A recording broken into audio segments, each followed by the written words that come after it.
Yang saya hormati Bapak Profesor Dr. Jimli Asidiki, Sarjana Hukum, selaku Ketua Dewan Pembina JSLG, Bapak-bapak para pengurus PSHTN UI, Pusat Studi Hukum Tata Negara UI, Ibu Bapak sekalian para peserta Majelis Syarah Konstitusi ngaji pasal-pasal yang saya hormati. Puji syukur kita panjatkan kehadirat Tuhan Yang Maha Esa karena siang hari ini untuk kesekian kalinya kita bisa bergabung dalam sebuah majelis syarah konstitusi ngaji pasal-pasal yang setiap Jumat kita diselenggarakan oleh JSLG, dan mulai episode ini, yaitu episode ke-14, kita bekerja sama dengan PSHTN, Pusat Studi Hukum Tata Negara UI, dengan harapan agar pelaksanaan ini lebih luas menjangkau masyarakat karena didukung oleh jaringan PSHTN Universitas Indonesia. Alhamdulillah kita semua dalam keadaan sehat, dan terima kasih atas perkenan Jimli untuk menjadi narasumber tetap dalam majelis ini. Atas nama JSLG saya juga ingin menyampaikan terima kasih kepada teman-teman, para sahabat-sahabat, para santri JSLG, santri syarah konstitusi ngaji pasal-pasal, baik yang baru maupun yang lama, yang setia untuk mengikuti majelis syarah konstitusi ini. Kita akan langsung saja untuk memberikan kesempatan kepada Prof. Jimli untuk menyampaikan pembahasan pasal 10 Undang-Undang Dasar Negara Republik Indonesia tahun 1945 yang berbunyi Presiden memegang kekuasaan yang tertinggi atas Angkatan Darat, Angkatan Laut, dan Angkatan Udara. Itu pasal 10. Nanti bagaimana pembahasannya, apakah digabung dengan pasal lain, itu kami serahkan sepenuhnya kepada Prof. Jimli. Izin Prof, karena sahabat Muslih sedang ikut pendidikan mediator, jadi saya langsung memandu kegiatan ini, dan tanpa berpanjang pengantar, saya akan mempersilakan langsung kepada Prof. Jimli untuk menyampaikan materinya, untuk diberitahukan kepada Ibu Bapak sekalian bahwa forum ini juga disiarkan melalui channel YouTube JSLG Official yang sekarang ini sudah ditonton oleh kurang lebih 5.200 orang, dan kita ada subscriber kita juga berjumlah 580-an. Terima kasih pada Ibu Bapak sekalian yang belum sempat menonton atau mengikuti episode sebelumnya, bisa menonton melalui channel YouTube JSLG Official. Saya langsung mempersilakan kepada Prof. Jimli untuk menyampaikan atau membahas pasal 10 Undang-Undang Dasar Negara Republik Indonesia tahun 1945. Silakan, Prof. Baik, Assalamualaikum warahmatullahi wabarakatuh. Waalaikumsalam. Selamat siang, saudara-saudara, di mana saja Anda berada. Kita lanjutkan kajian kita pada Jumat hari ini mengenai pasal 10 Undang-Undang Dasar 1945. Pasal 10 ini ringkas sih ya. Banyak orang tidak tertarik karena dia ngatur standar aja. Seolah-olah ini urusan tentara aja ini. Presiden memegang kekuasaan yang tertinggi atas Angkatan Darat, Angkatan Laut, dan Angkatan Udara. Gitu. Jadi kalau orangnya adalah anggota tentara, politisi, barangkali punya perhatian mengenai pasal ini. Tapi kalau warga negara biasa, kayaknya kurang ini. Nggak terlalu peduli gitu ya. Nah, padahal ini pasal penting ini. Bukan hanya terkait dengan pasal 30 yang mengatur TNI dan Polri, tapi juga terkait dengan pasal lain.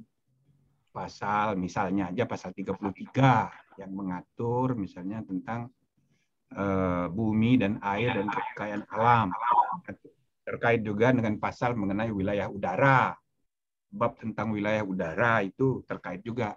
Maka diperlukan ada angkatan perang, darat, laut, udara, karena kita harus menjaga, mengawal udara, mengawal wilayah negara.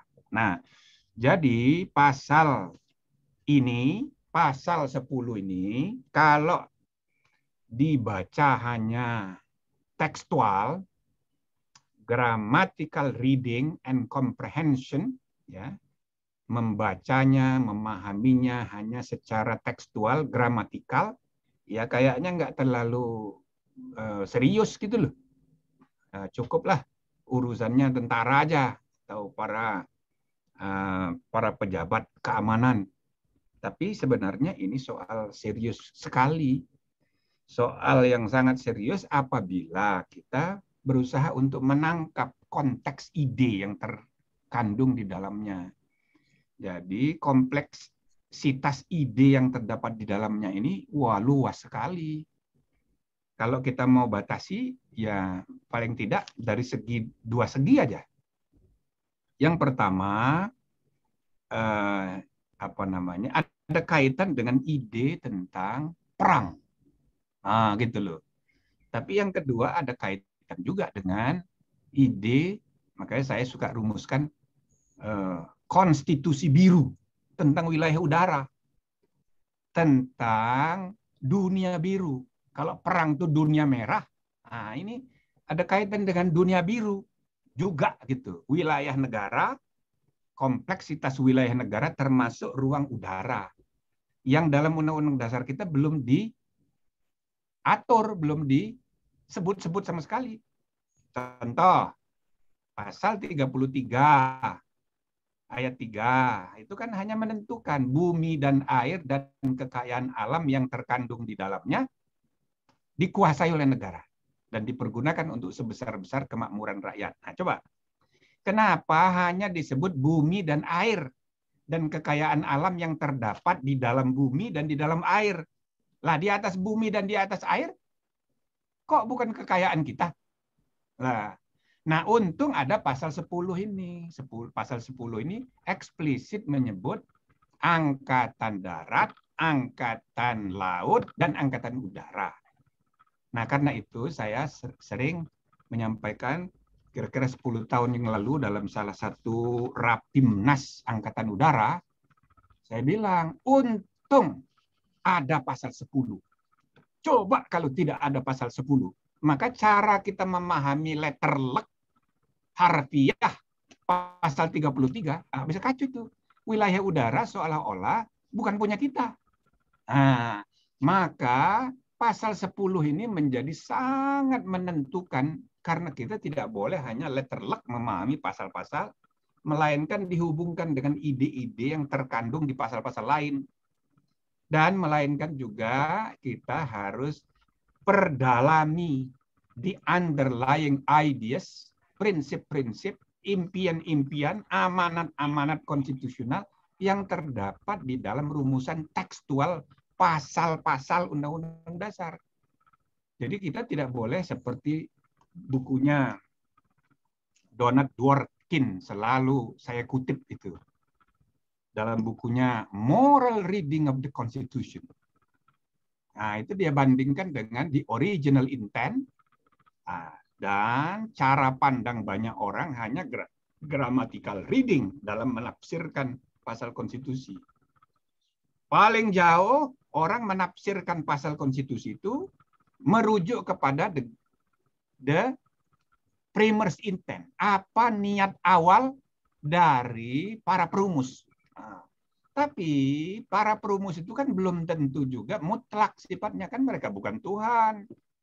Dia merumuskan itu dalam konteks zamannya. Nah, zaman sekarang kan sudah tumbuh berkembang, maka moralitas yang terkandung di dalam teks pasal itu, termasuk dalam ide para framers, ya, itu harus dilihat, dibaca dalam konteks dinamika moralitas yang tumbuh.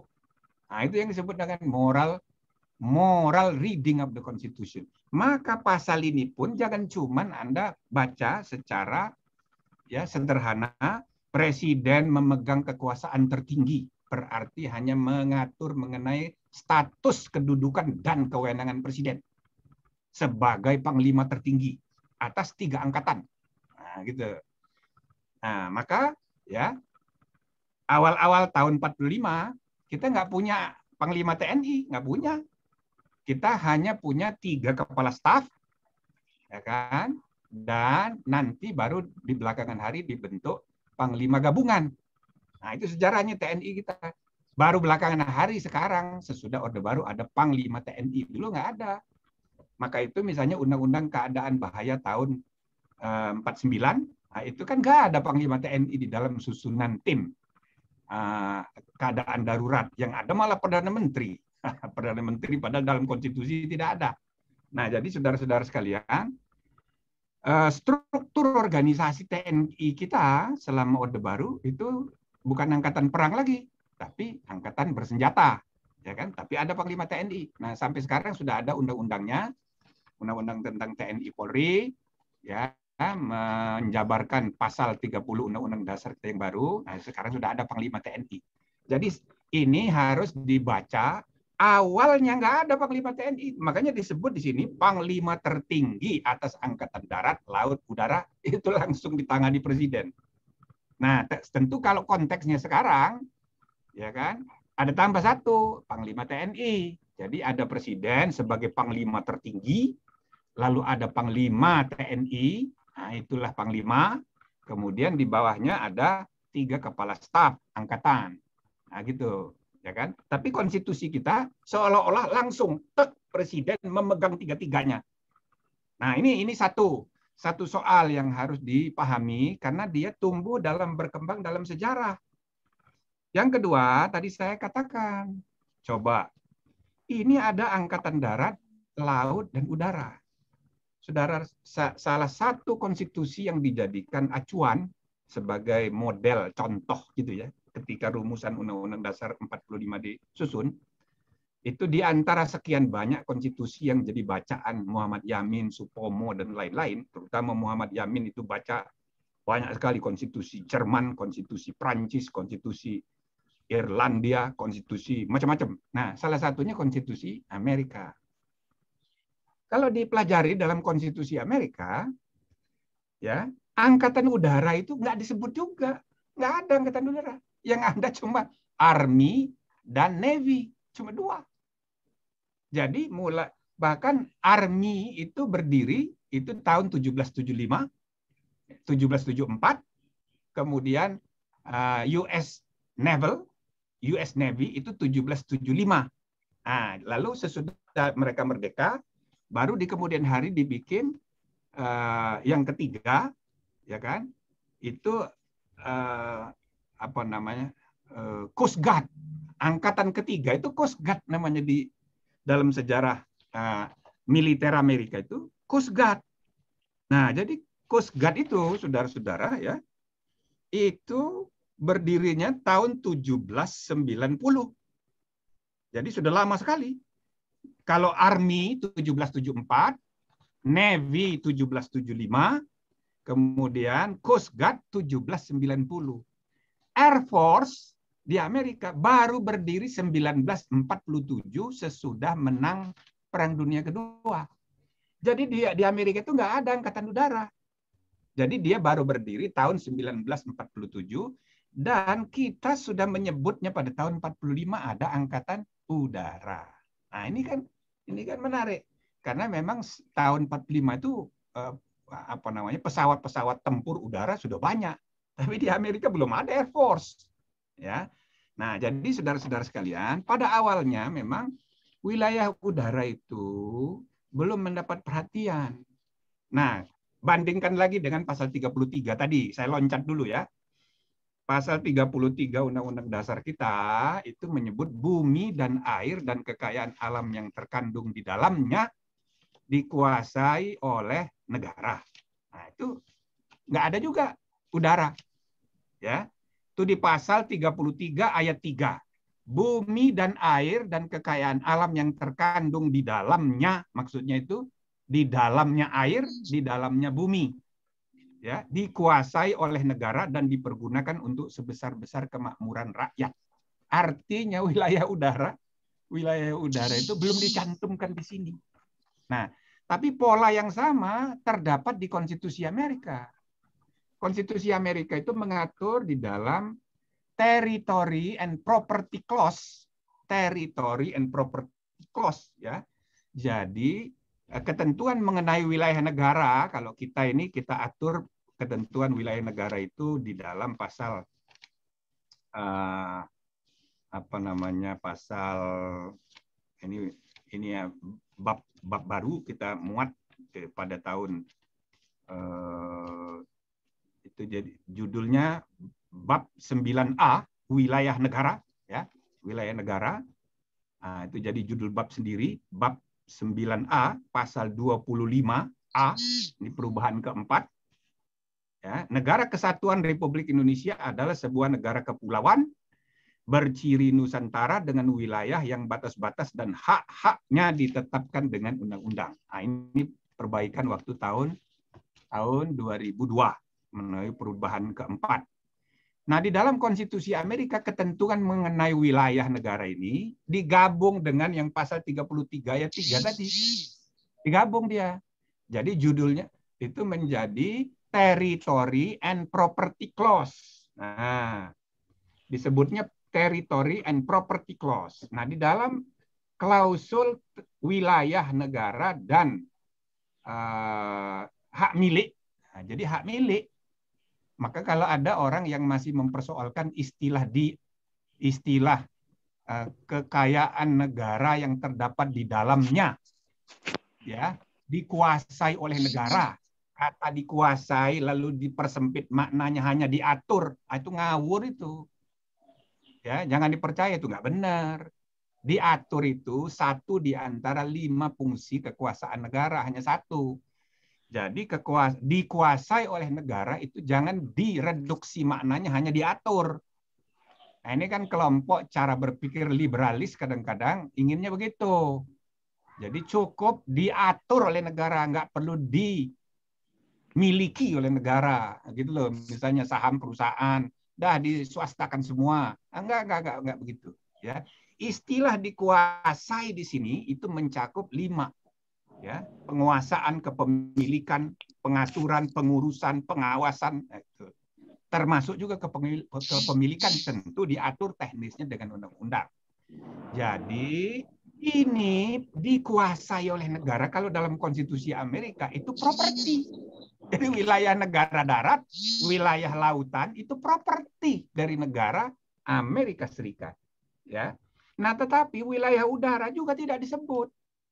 Karena saudara-saudara, pada tahun ketika Konstitusi Amerika dirumuskan, memang isu keudaraan itu belum luas seperti sekarang. Bahkan Angkatan Udara saja pun di Amerika baru berdiri tahun 47 tadi, sesudah Perang Dunia Kedua. Gitu loh. Jadi semuanya ditangani oleh darat, oleh Navy, dan Navy itu nanti ada lagi Special Force namanya Marine, ya, US Marine. Nah, Marine itu pasukan yang bisa ke darat, bisa lewat udara, bisa laut, sedangkan Navy yaitu menguasai kapal-kapal di lautan yang pakaian seragamnya putih tuh. Nah, kalau Marine itu pakaian seragamnya kayak tentara biasa. Nah, dia bisa nyusup ke darat. Nah, gitu. Nah, jadi angkatan darat itu untuk darat, kemudian angkatan laut, ini kemana-mana, bisa lewat ke udara, bisa ke darat juga. Baru terakhir nanti ada yang namanya Coast Guard. Nah, itu yang ketiga. Coast Guard itu dalam keadaan damai, dia bisa menjadi pasukan sendiri, mengawal pantai. Kalau perang, dia ikut sama Navy. Nah, sedangkan cabang keempat dari militer Amerika itu sekarang mulai tahun 47 berdirilah namanya Air Force. Ya. Nah, sekarang mulai muncul juga diskusi-diskusi mengenai pentingnya Space Force, angkatan space, aerospace. Dirgantara. Nah, itu harus ada pasukan sendiri. Nah, itu baru ada diskusi sebagai cabang keempat dari militer Amerika. Nah, kita pun harus memikirkan hal-hal seperti ini. Karena wilayah udara sekarang sudah luas sekali, bukan hanya udara sebagai sarana transportasi, ruang udara untuk napas, untuk udara, untuk kehidupan. Ini segalanya udara ini. Bahkan sekarang dunia virtual, dunia masa depan yang tadinya dunia gaib sekarang sudah nyata, ya. Jadi dunia virtual, frekuensi radio, frekuensi koneksi internet, semua adalah ada di udara. Dan lebih dari itu, dunia spasial, dunia lingkungan planet-planet, itu juga masalah sendiri yang tidak bisa tidak itu akan menjadi benda-benda perebutan antar umat manusia, antar bangsa di masa yang mendatang. Kita mesti hati-hati, jangan sampai kalau bumi ini hancur karena kiamat di bumi, nanti kita harus pergi semua, nyewa kita dengan Amerika, beli planet atau nyewa planet, kan tidak boleh begitu. Jadi semua bangsa harus membayangkan masa depan kemanusiaan seperti apa, maka tentang dunia maya, tentang dunia planet, tentang dunia biru pada umumnya, itu harus mendapat perhatian. Nah, inspirasinya selain dari perkembangan kenyataan sekarang, ya ini yang saya jelaskan tadi, pasal 10 ini ada angkatan udara. Kenapa kita mesti ada angkatan udara? Karena wilayah negara, ya, propertinya negara harus dijaga, dikawal, diamankan oleh integritasnya oleh kekuatan militer. Nah, makanya angkatan udara ada di pasal 10 sejak tahun 45. Sedangkan konstitusi Amerika sama sekali tidak ada, baru berdiri angkatan udara di Amerika tahun 1947. Jadi perhatian umat manusia memang sampai abad ke-18 memang hanya tanah dan air. Tanah dan air, ya. Tapi kalau misalnya pelajari sejarah, kita harus bersyukur juga bangsa Indonesia ini. Coba dari segi ilmu bahasa. Ilmu bahasa, ya, semua bangsa Eropa menyebut negeri itu land, tanah. England, Holland, Deutschland, Finland, ya kan? Ireland, semuanya land. Semuanya land. Land itu menunjuk kepada makna aslinya tanah. Lalu meluas pengertian menjadi negeri, negara. Tapi land. Nah, tapi Indonesia, ya, tidak menyebut negeri kita ini sebagai tanah, tapi tanah air. Gitu loh. Ya mestinya bukan tanah air, ya. Air tanah, karena airnya lebih banyak. Nah, cuma ya karena kita hidupnya di tanah, maka kita menyebutnya tanah air. Nah, Nusantara. Jadi ini sesuai dengan bahasa yang tumbuh berkembang di kemudian hari. Jadi dari tanah ke air. Dunia tanah, agraria pun tadinya tanah, lalu meluas pengertiannya mencakup juga air. Karena misalnya hukum agraria di Indonesia, hati-hati. Hukum agraria di Indonesia itu bukan hanya tanah. Misalnya aturan mengenai hak ulayat. Banyak mahasiswa yang tidak menyadari.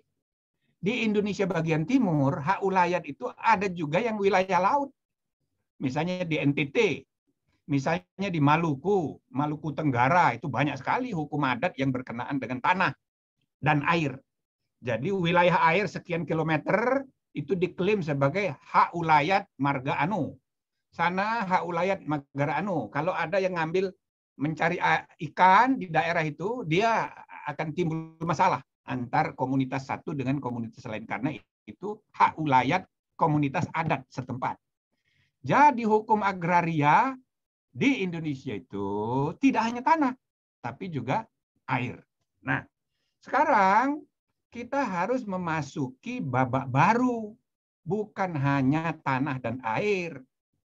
Ya, kalau tanah itu ya agraria dalam pengertian lama, tapi air itu maritim dalam pengertian masa kini, maka ada ya menyebut kita ini dunia benua maritim Indonesia ini, benua laut maritim, dan kebijakan pemerintah pun orientasinya sekarang maritim. Ya bagus, karena ini yang maritim ini belum mendapat perhatian serius. Tetapi tanah dan laut itu masa kini. Masa depan itu adalah udara, dunia biru. Nah, karena itu saudara-saudara, ini saya belum selesai aja buku saya nih, tapi saya sudah perkenalkan ini sejak lama, ya sejak 15 tahun yang lalu, bahkan saya sudah ceramahkan di TNI, ya di semua jenderal-jenderal TNI itu tahu itu mengenai ide saya ini bahwa Undang-Undang Dasar 45 adalah juga Blue Constitution. Nah, dengan bertitik tolak dengan cara pandang komprehensif, ya mendalami ya kandungan amanat dalam pasal 10 Undang-Undang Dasar ini. Nah, tentu pasal 10 Undang-Undang Dasar ini juga mengatur mengenai perang, mengenai militer. Jadi kalau kita baca hanya dari segi kekuasaan dan kedudukan presiden sebagai panglima tertinggi negara atas 3 angkatan, ini kan ada makna yang lebih kompleks di dalamnya. Jadi ada aturan konstitusional tentang perang. Jadi perang itu bukan segala sesuatu diserahkan begitu aja, tetapi diatur secara konstitusional. Nah, ketentuan mengenai kekuasaan dari presiden diatur di sini. Nah, jadi nanti pelaksanaannya diatur oleh TNI. Kalau yang dalam negeri, keamanan dalam negeri, polisi. Nah, itu diatur di pasal 30. Nanti kita bicarakan lagi ketika kita membahas khusus pasal 30. Nah, tapi ini menggambarkan bahwa ada aturan konstitusional yang harus dipenuhi untuk keadaan perang. Nah, keadaan perang ini ada kaitan juga nanti dengan pasal 12. Nanti kita bahas khusus lagi, tapi pasal 12 itu lebih luas. Dia mengatur keadaan bahaya. Keadaan bahaya itu bisa karena perang, bisa karena bukan perang. Nah, sepanjang yang menyangkut perang ada kaitan dengan pasal 10. Tapi keadaan yang bukan perang, nanti itu keadaan bahaya lainnya. Baik karena bencana alam maupun non-alam. Nah, itu sendiri nanti kita bahas. Nah, yang terkait dengan perang ini, saudara-saudara, ya, kita harus catat sejarah. Semua bangsa, semua negara pasti punya angkatan perang. Pasti punya angkatan perang. Siap-siap menjaga integritas wilayah, darat, laut, udara. Siap-siap menjaga keselamatan rakyat dari ancaman perang. Ancaman perang dari kekuatan luar. Ya, jadi ini adalah salah satu tujuan terpenting bernegara kita. Tujuan keempat, melindungi segenap bangsa Indonesia dan seluruh tumpah darah Indonesia. Nah, sarana untuk melindungi itu adalah ya ini angkatan perang ini. Ya kan? Baik darat, laut, udara. Ya kan? Nah, yang udara pun bisa perluas, termasuk nanti urusan spasial, urusan macam-macam itu tadi. Nah, jadi saudara-saudara sekalian, pasal 10 ini juga mengatur mengenai konstitusi perang.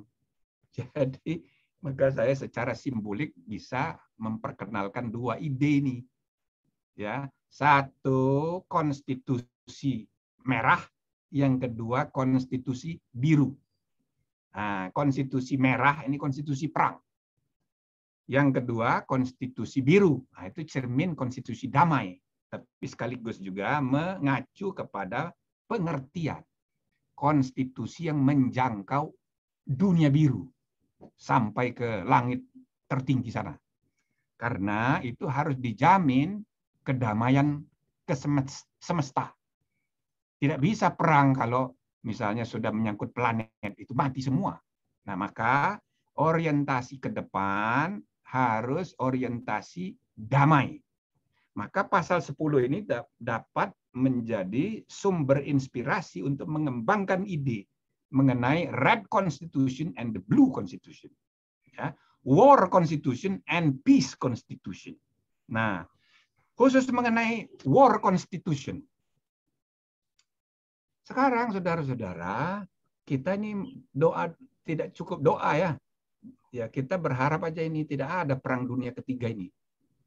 Kalau jadi itu perang dunia ketiga ini, udah ada 10 negara loh punya hulu ledak nuklir di atas 100. Ya, terutama Rusia dan Amerika Serikat udah di atas 100, udah 300-an. Gitu loh. Nah, selain Amerika dan Rusia, kan China punya, India punya, ya kan? Pakistan juga punya.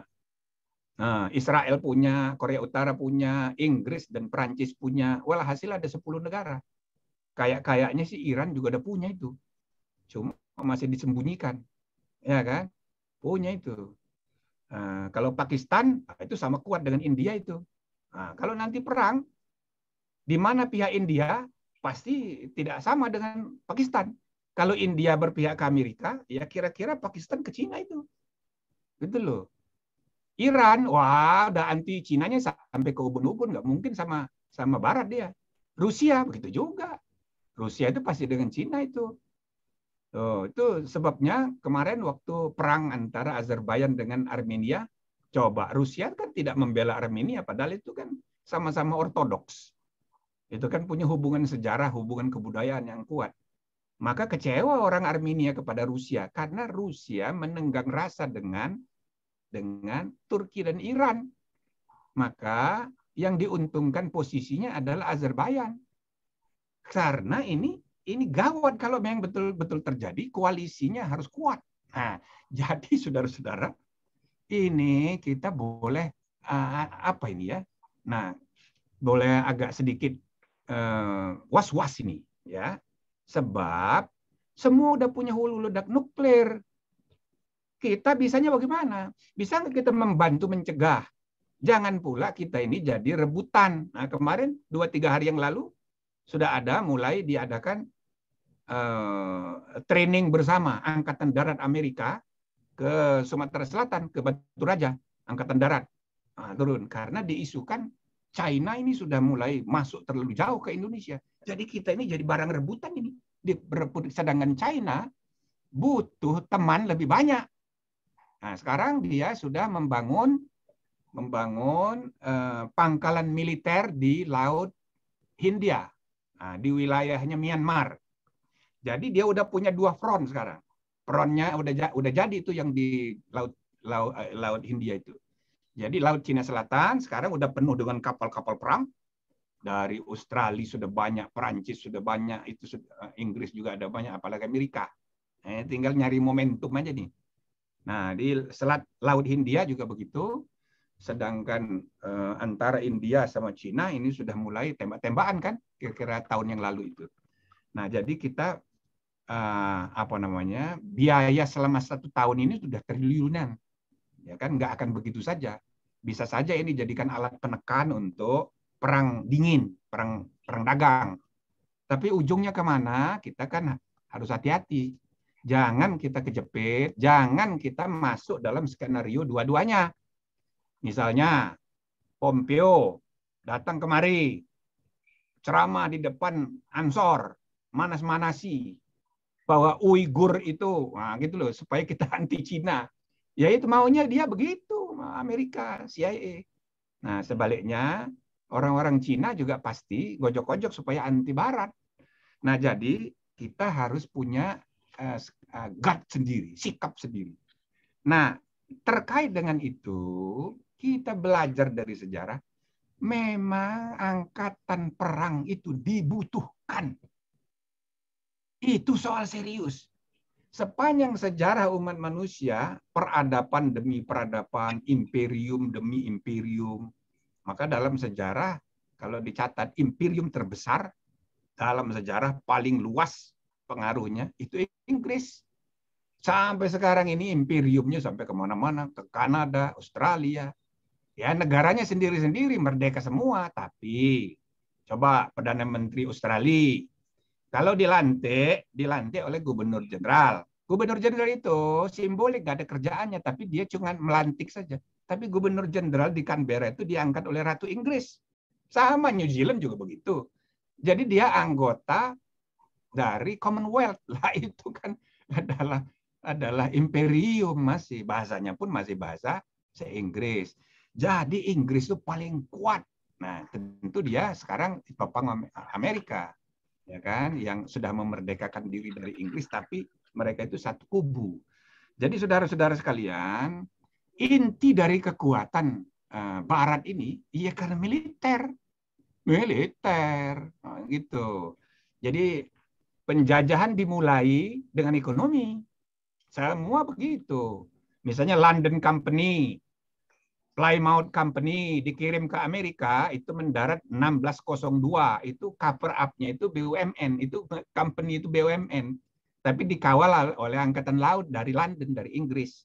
Nah, POC sampai ke sini 1600, mendarat di Banten, itu dikawal Angkatan Laut juga. Jadi kekuatan militer itu sekurang-kurangnya menimbulkan superioritas sikap. Nah, baru yang kedua teknis untuk bertahan, teknis untuk mengalahkan kalau ada perang. Nah, jadi saudara-saudara, mau tidak mau kita harus membicarakan juga mengenai perang itu. Nah, yang bertanggung jawab untuk perang itu ya presiden, tapi siapa yang ngatur dan menentukan? Dalam konstitusi Amerika ada 2 cabang kekuasaan yang eksplisit disebut. Nah, di dalam konstitusi Amerika itu di artikel 1 itu disebut eksplisit, artikel 1 konstitusi Amerika, ya, bahwa the Congress shall have power to declare war, grant letters of and make rules concerning captures on land and water. Nah, jadi artikel 1 menentukan bahwa Kongres itu berwenang untuk menyatakan perang. Jadi yang menyatakan perang itu harus parlemen, harus rakyat.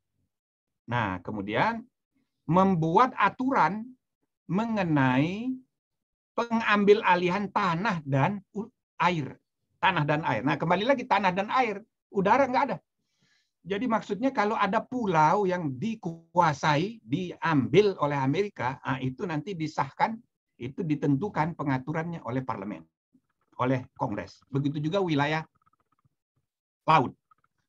Nah, kemudian artikel 2, the president shall be the commander-in-chief of the army and navy of the United States and of the militia of the states when called into the actual service of the United States. Artinya, artikel 1 mengatur mengenai kekuasaan Kongres, artikel 2 itu mengatur mengenai kekuasaan presiden. Jadi presiden itu hanya direksi, hanya commander in chief, panglima tertinggi, melaksanakan yang sudah diputuskan perang dan damai oleh parlemen. Nah, ini juga di dalam Undang-Undang Dasar kita diatur begitu. Jadi perang dan damai itu dilakukan atas persetujuan Dewan. Nah, jadi di pasal sekarang kan kita baru membahas pasal 10 ini ya.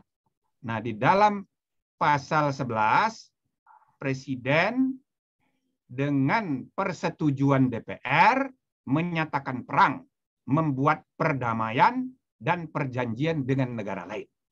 Jadi kalau di dalam ketentuan eksplisit konstitusi Amerika yang disebut memegang wewenang itu Kongres. Nah, Kongres. Tapi sebenarnya teknisnya mirip aja. Kalau di pasal 11 ini dikatakan presiden, ya, presiden menyatakan perang dengan persetujuan. Jadi dia belum menyatakan perang sebelum dapat persetujuan dulu. Presiden dengan persetujuan DPR menyatakan perang. Berarti kalau ada rencana dari presiden untuk perang, dia datang dulu ke DPR, minta persetujuan. Gitu. Ya.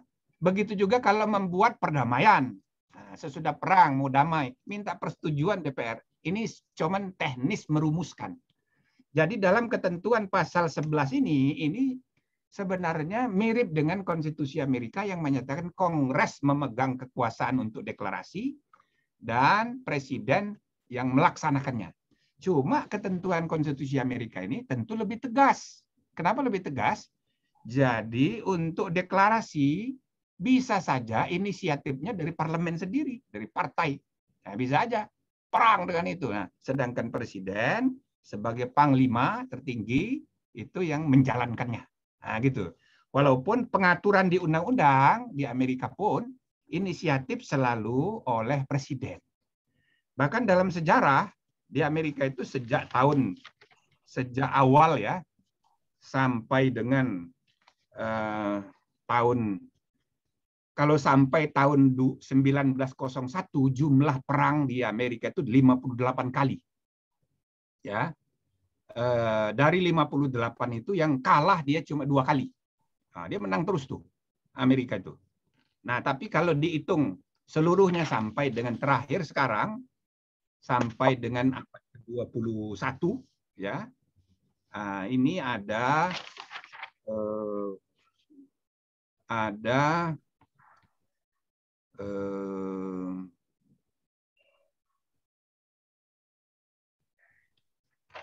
berapa ini total ini? Saya sudah daftar tadi jumlahnya. Cukup banyak ini. Nah, tetapi ya. Nah, selama abad 20 saja itu ada 17 perang yang melibatkan Amerika Serikat. 17 kali perang.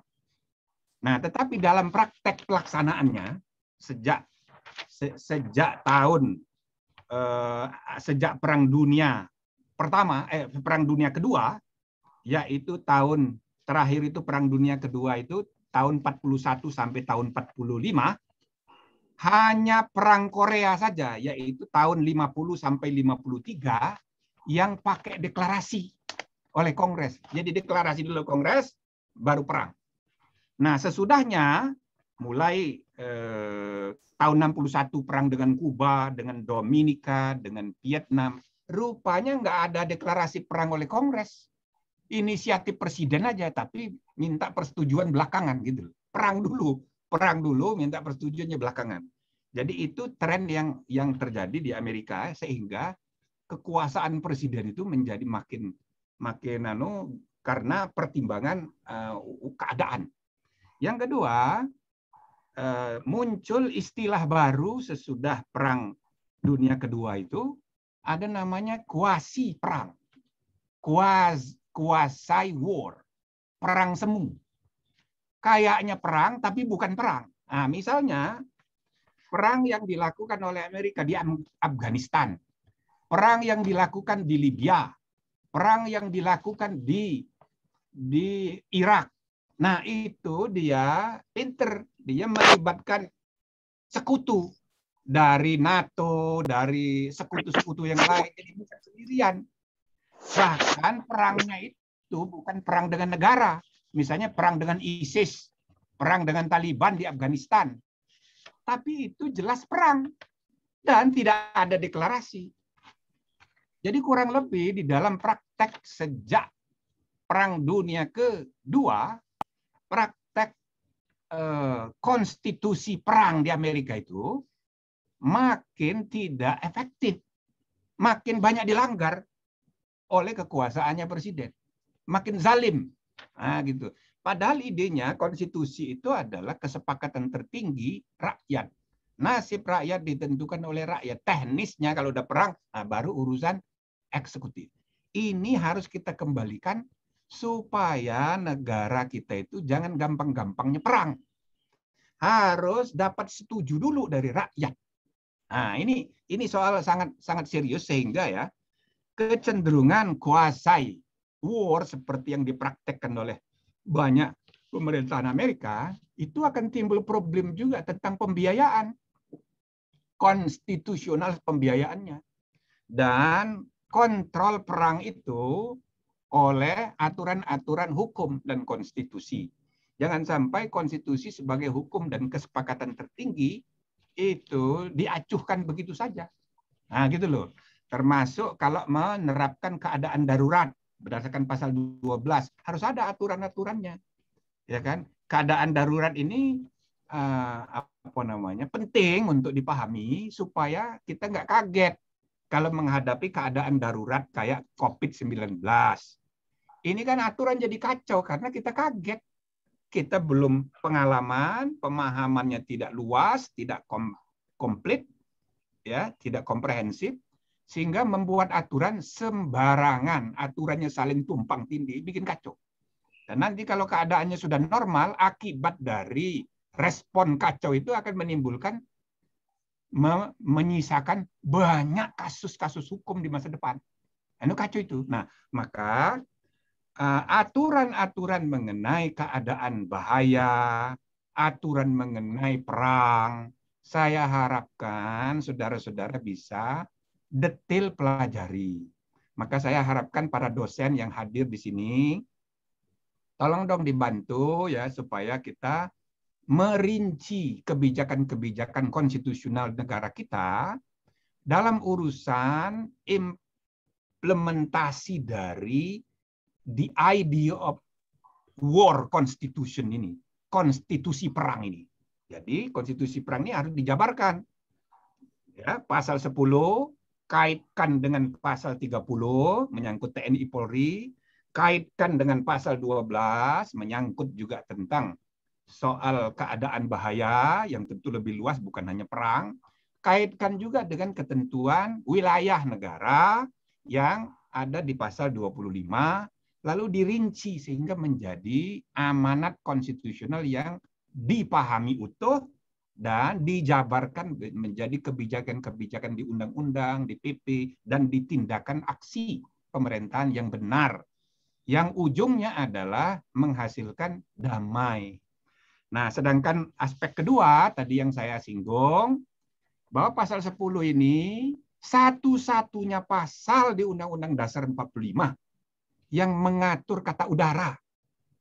Tolong ini, tidak ada kata udara satupun di dalam Undang-Undang Dasar 45 kita ini. Mengapa? Karena pada tahun 45 isu udara itu belum menonjol.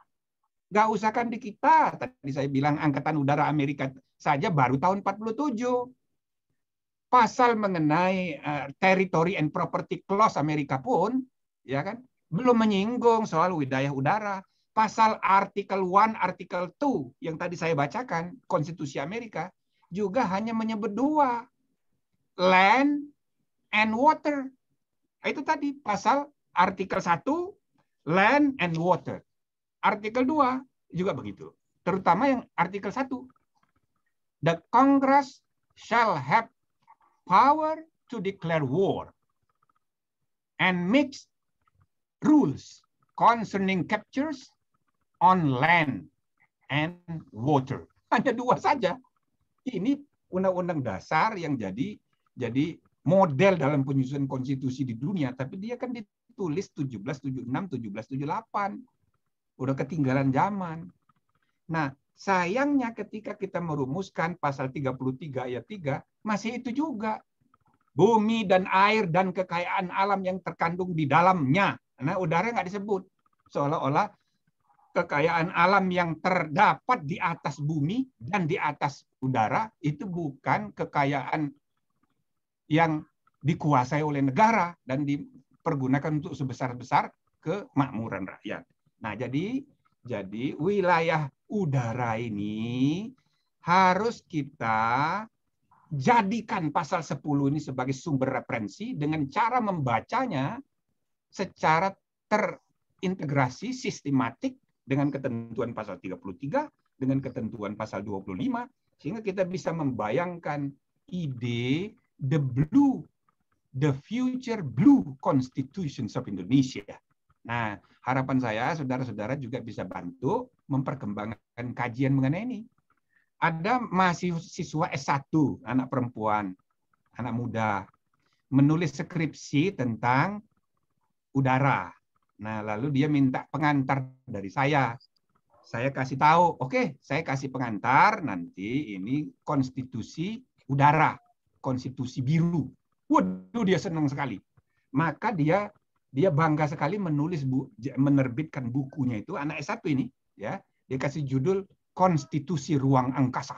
Nah, jadi yang begini-begini ini perlu kita tumbuhkan sehingga semangat pengkajian hal-hal yang baru, karena anak-anak milenial sekarang ini harus sudah mulai memikirkan, dan memang sedang memikirkan hal-hal baru mereka. Bahkan anak cucu kita sekarang sudah pakai bahasa Inggris semua, ya kan? Nah, tentu dia punya akses lebih luas informasi, maka kita harus memandu dengan ide-ide yang juga berkembang.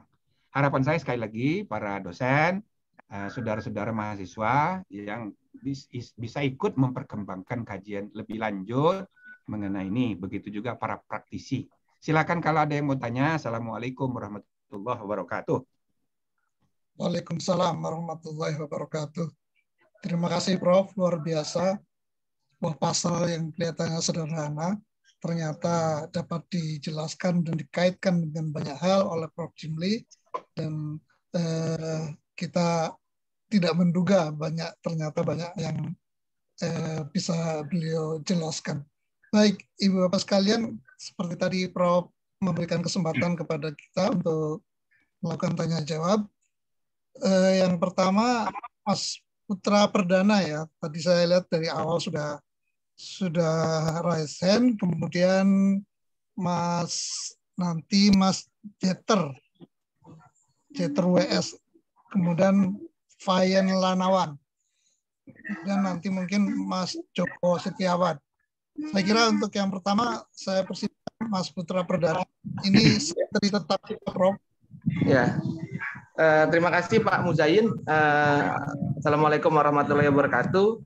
Izin bertanya, Prof. Mohon pencerahan terus setiap minggunya dari mengaji konstitusi ini. Terkait pasal 10 ini, Prof. Memang kalau kita lihat presiden sebagai panglima tertinggi di Indonesia itu secara teks mungkin di Indonesia ini bisa dikatakan presiden adalah panglima tertinggi, Prof. Tapi kalau kita melihat jangkauan presiden saat memilih panglima TNI saja, ini saya seperti sekarang nih. Pak Hadi Cahyanto akan segera pensiun di bulan November, dan tarik-menariknya ini kepentingan para matra ini kuat juga, Prof. Jadi laut yang Prof katakan poros maritim gitu ya. Sekarang ini arahnya lebih ke poros maritim, tapi laut merasa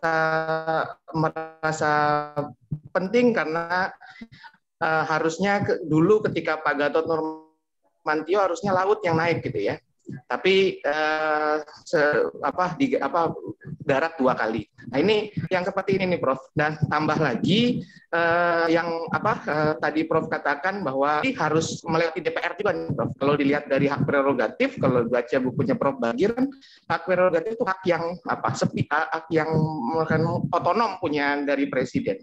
Nah itu bagaimana Prof? Dan juga tadi ketika menyatakan perang sendiri gitu ya, kenapa harus minta pertimbangan DPR juga Prof? Karena ketika presiden sebagai panglima tertinggi itu harusnya itu prerogatif presiden tatkala dia menjadi kepala negara dan kepala pemerintahan. Mungkin itu 2 Prof. Pertama harus ada fit and proper test dan perang beda kepentingan matra gitu ya Prof. Bagaimana presiden berdiri di itu semua gitu ya. Dan kedua tadi ya tentang pernyataan harus seizin harus ada konsultasi dengan DPR. Mungkin itu Prof. Mohon maaf. Billahi taufik wal hidayah. Wassalamualaikum warahmatullahi wabarakatuh. Waalaikumsalam warahmatullahi wabarakatuh. Terima kasih Pak Putra Perdana. Kita lanjutkan. Terima kasih Mas Pak Jeter ya. Silakan Pak. Ya, terima kasih Pak Muzain. Selamat siang Prof Jimli. Terima kasih untuk pencerahannya. Pertanyaan saya singkat aja Prof, menyangkut pasal 10 ini. Di pasal 10 itu langsung jelas bahwa kedudukan angkatan bersenjata itu ada di bawah presiden. Pertanyaan saya lalu bagaimana kedudukan kepolisian sendiri dalam konstitusi kita Prof? Terima kasih Prof, karena tidak tertulis di pasal 10 Prof. Terima kasih Mas Jeter. Kita lanjut Pak Fayen Lanawan. Ya, halo Pak Fayen. Kalau tidak ada, Pak Joko Setiawan, silakan. Terima kasih. Assalamualaikum warahmatullahi wabarakatuh. Terima kasih Bapak Profesor terkait dengan pencerahannya, terkait dengan pasal 10 yang juga menyinggung pasal 11, di mana pertanyaan saya adalah yang pertama, kita flashback ke belakang terkait dengan langkah Indonesia pada zaman Bung Karno, di mana Indonesia menginvasi negara Malaysia. Karena kecenderungan orang yang merasa kuat biasanya itu berusaha untuk menginvasi negara lain. Analisa saya seperti itu.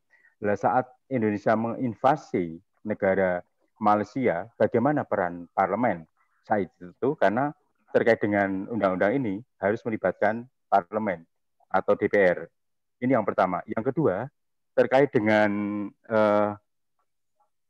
langkah pemerintah Indonesia saat ini, terkait Pak Jokowi membebaskan atau meraup lebih tinggi persentase Freeport yang dulu di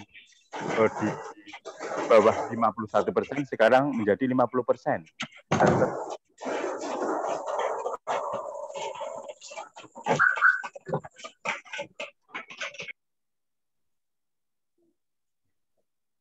Silakan lanjut Pak Joko. Ada gangguan dari... Kompensasi harus diberikan kepada Amerika tentunya, karena setelah kita menguasai 51%, kok kayaknya tidak seperti dulu Indonesia di Indonesia ada semacam kita bobok maksud kami. Kalau kita lihat kan lebih stabil secara politis. Pertanyaan kami, bagaimana pandangan politis terkait dengan hal ini? Hukum politis ataupun pandangan politis terkait dengan hal ini. Yang ketiga adalah terkait dengan hutang Indonesia, karena Bapak tadi juga mengkaitkan dengan pasal 11, maka kami juga melangkah ke pasal 11 terkait dengan keuangan negara, di mana Indonesia mencari hutang ke luar negeri tentu juga dengan persetujuan daripada DPR. Tetapi secara politis juga terkait dengan hutang ini, mengapa pemerintah, kalau saya analisa kok di kasaran, kalau istilah Jawa itu digendelengi, disoroti tajam terkait dengan hutang Indonesia. Padahal dalam pencapaian hutang ini tentu ada persetujuan dengan DPRD. Mengapa ini terjadi? Secara politis mohon untuk dijelaskan. Insya Allah 3 pertanyaan ini yang Bapak yang perlu kami sampaikan. Terima kasih. Wassalamualaikum warahmatullahi wabarakatuh. Terima kasih Pak Joko. Baik, Ibu Bapak sekalian, kalau masih ada, saya kira sekalian biar dijawab oleh Prof. Jimli. Kalau masih ada yang mau bertanya, silakan. Miftah, Pak. Ya. Izin. Pak Miftah. Silakan Pak Miftah. Terima kasih Pak Mujayin. Selamat sore, Prof. Saya itu agak-agak mirip dengan pertanyaan Bapak yang pertama tadi, Bapak Andra ya, kalau nggak salah ya. Itu kan dikatakan pasal 10 kan Presiden memegang kekuasaan tertinggi. Tapi ketika dia diturunkan di kitab MPR 7 sama Undang-Undang TNI, itu malah ketika dia mengangkat Panglima TNI, dia justru harus berbagi kewenangannya dengan DPR. Bahkan DPR itu dikatakan harus menyetujui. Kalau DPR tidak setuju, maka Presiden harus nyari calon lagi gitu untuk mengangkat TNI. Nah, maka kemudian apakah model yang demikian itu justru merenggut pasal 10 itu sendiri?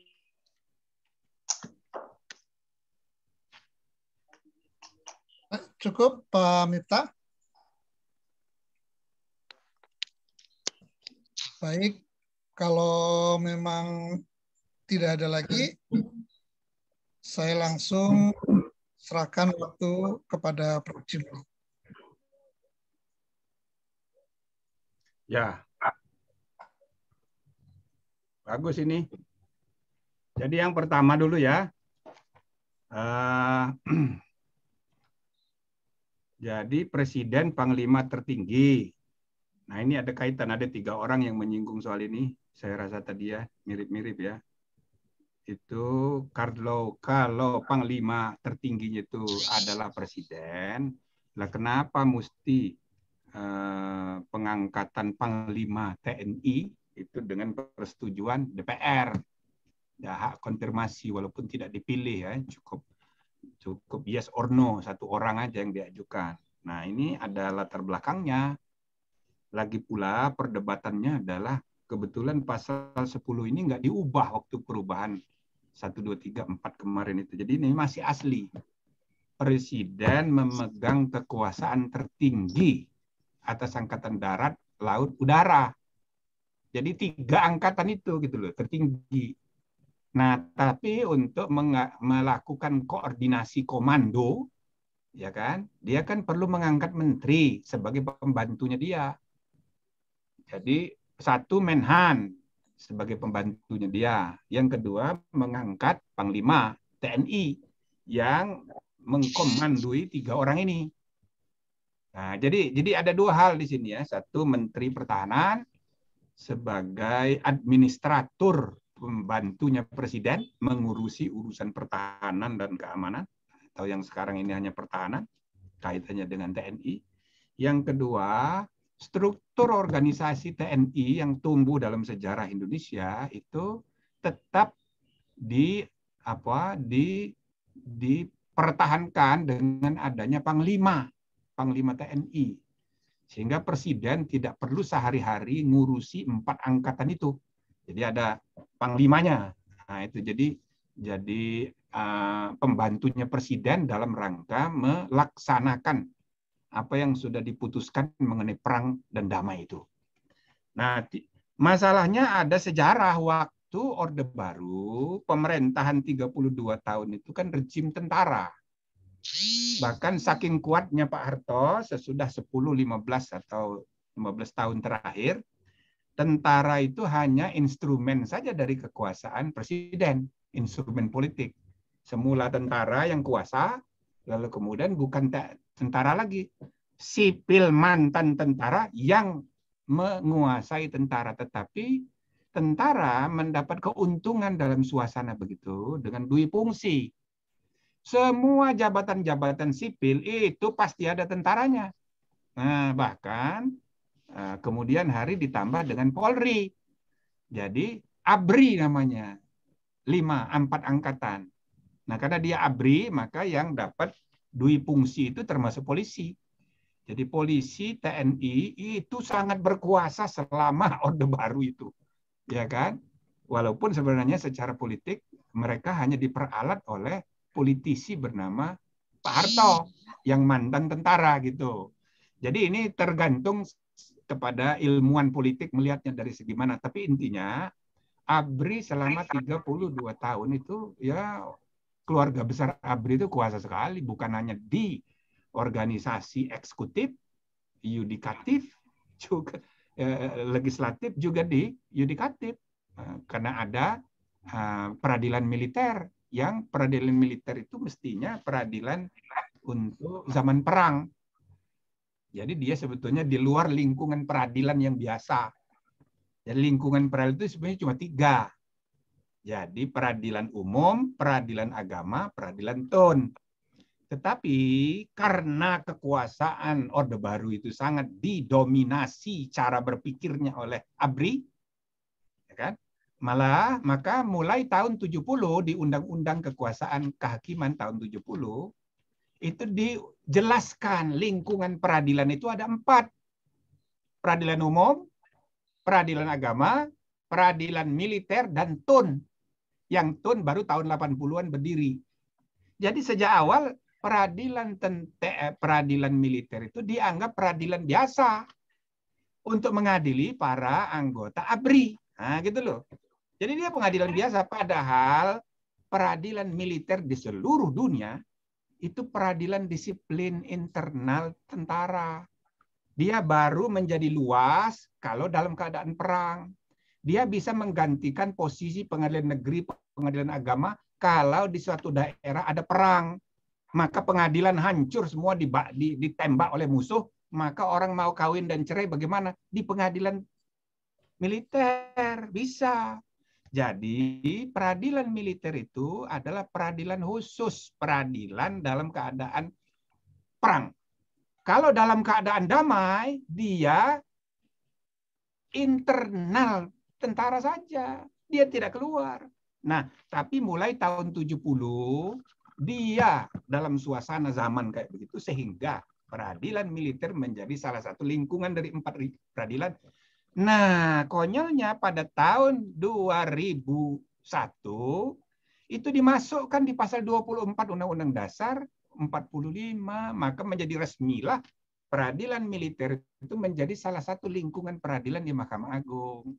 Nah, gitu loh, itu sejarahnya itu begitu.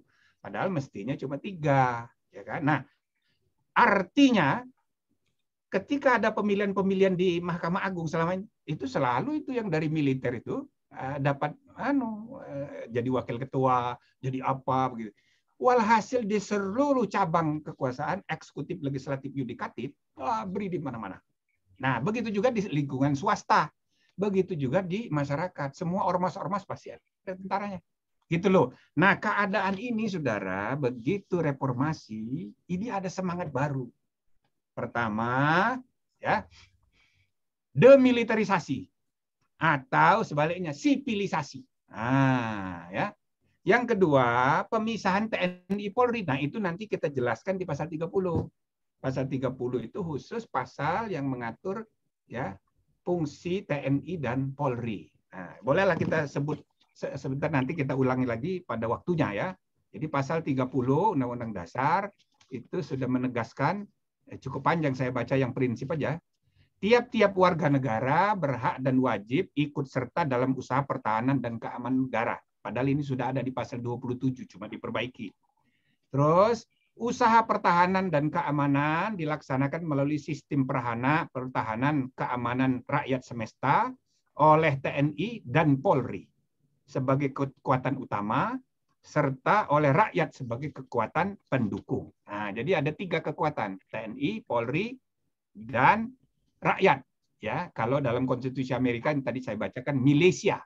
Nah, itu juga di bawah presiden. TNI terdiri atas 3 angkatan sebagai alat negara bertugas mempertahankan, melindungi, memelihara keutuhan dan kedaulatan.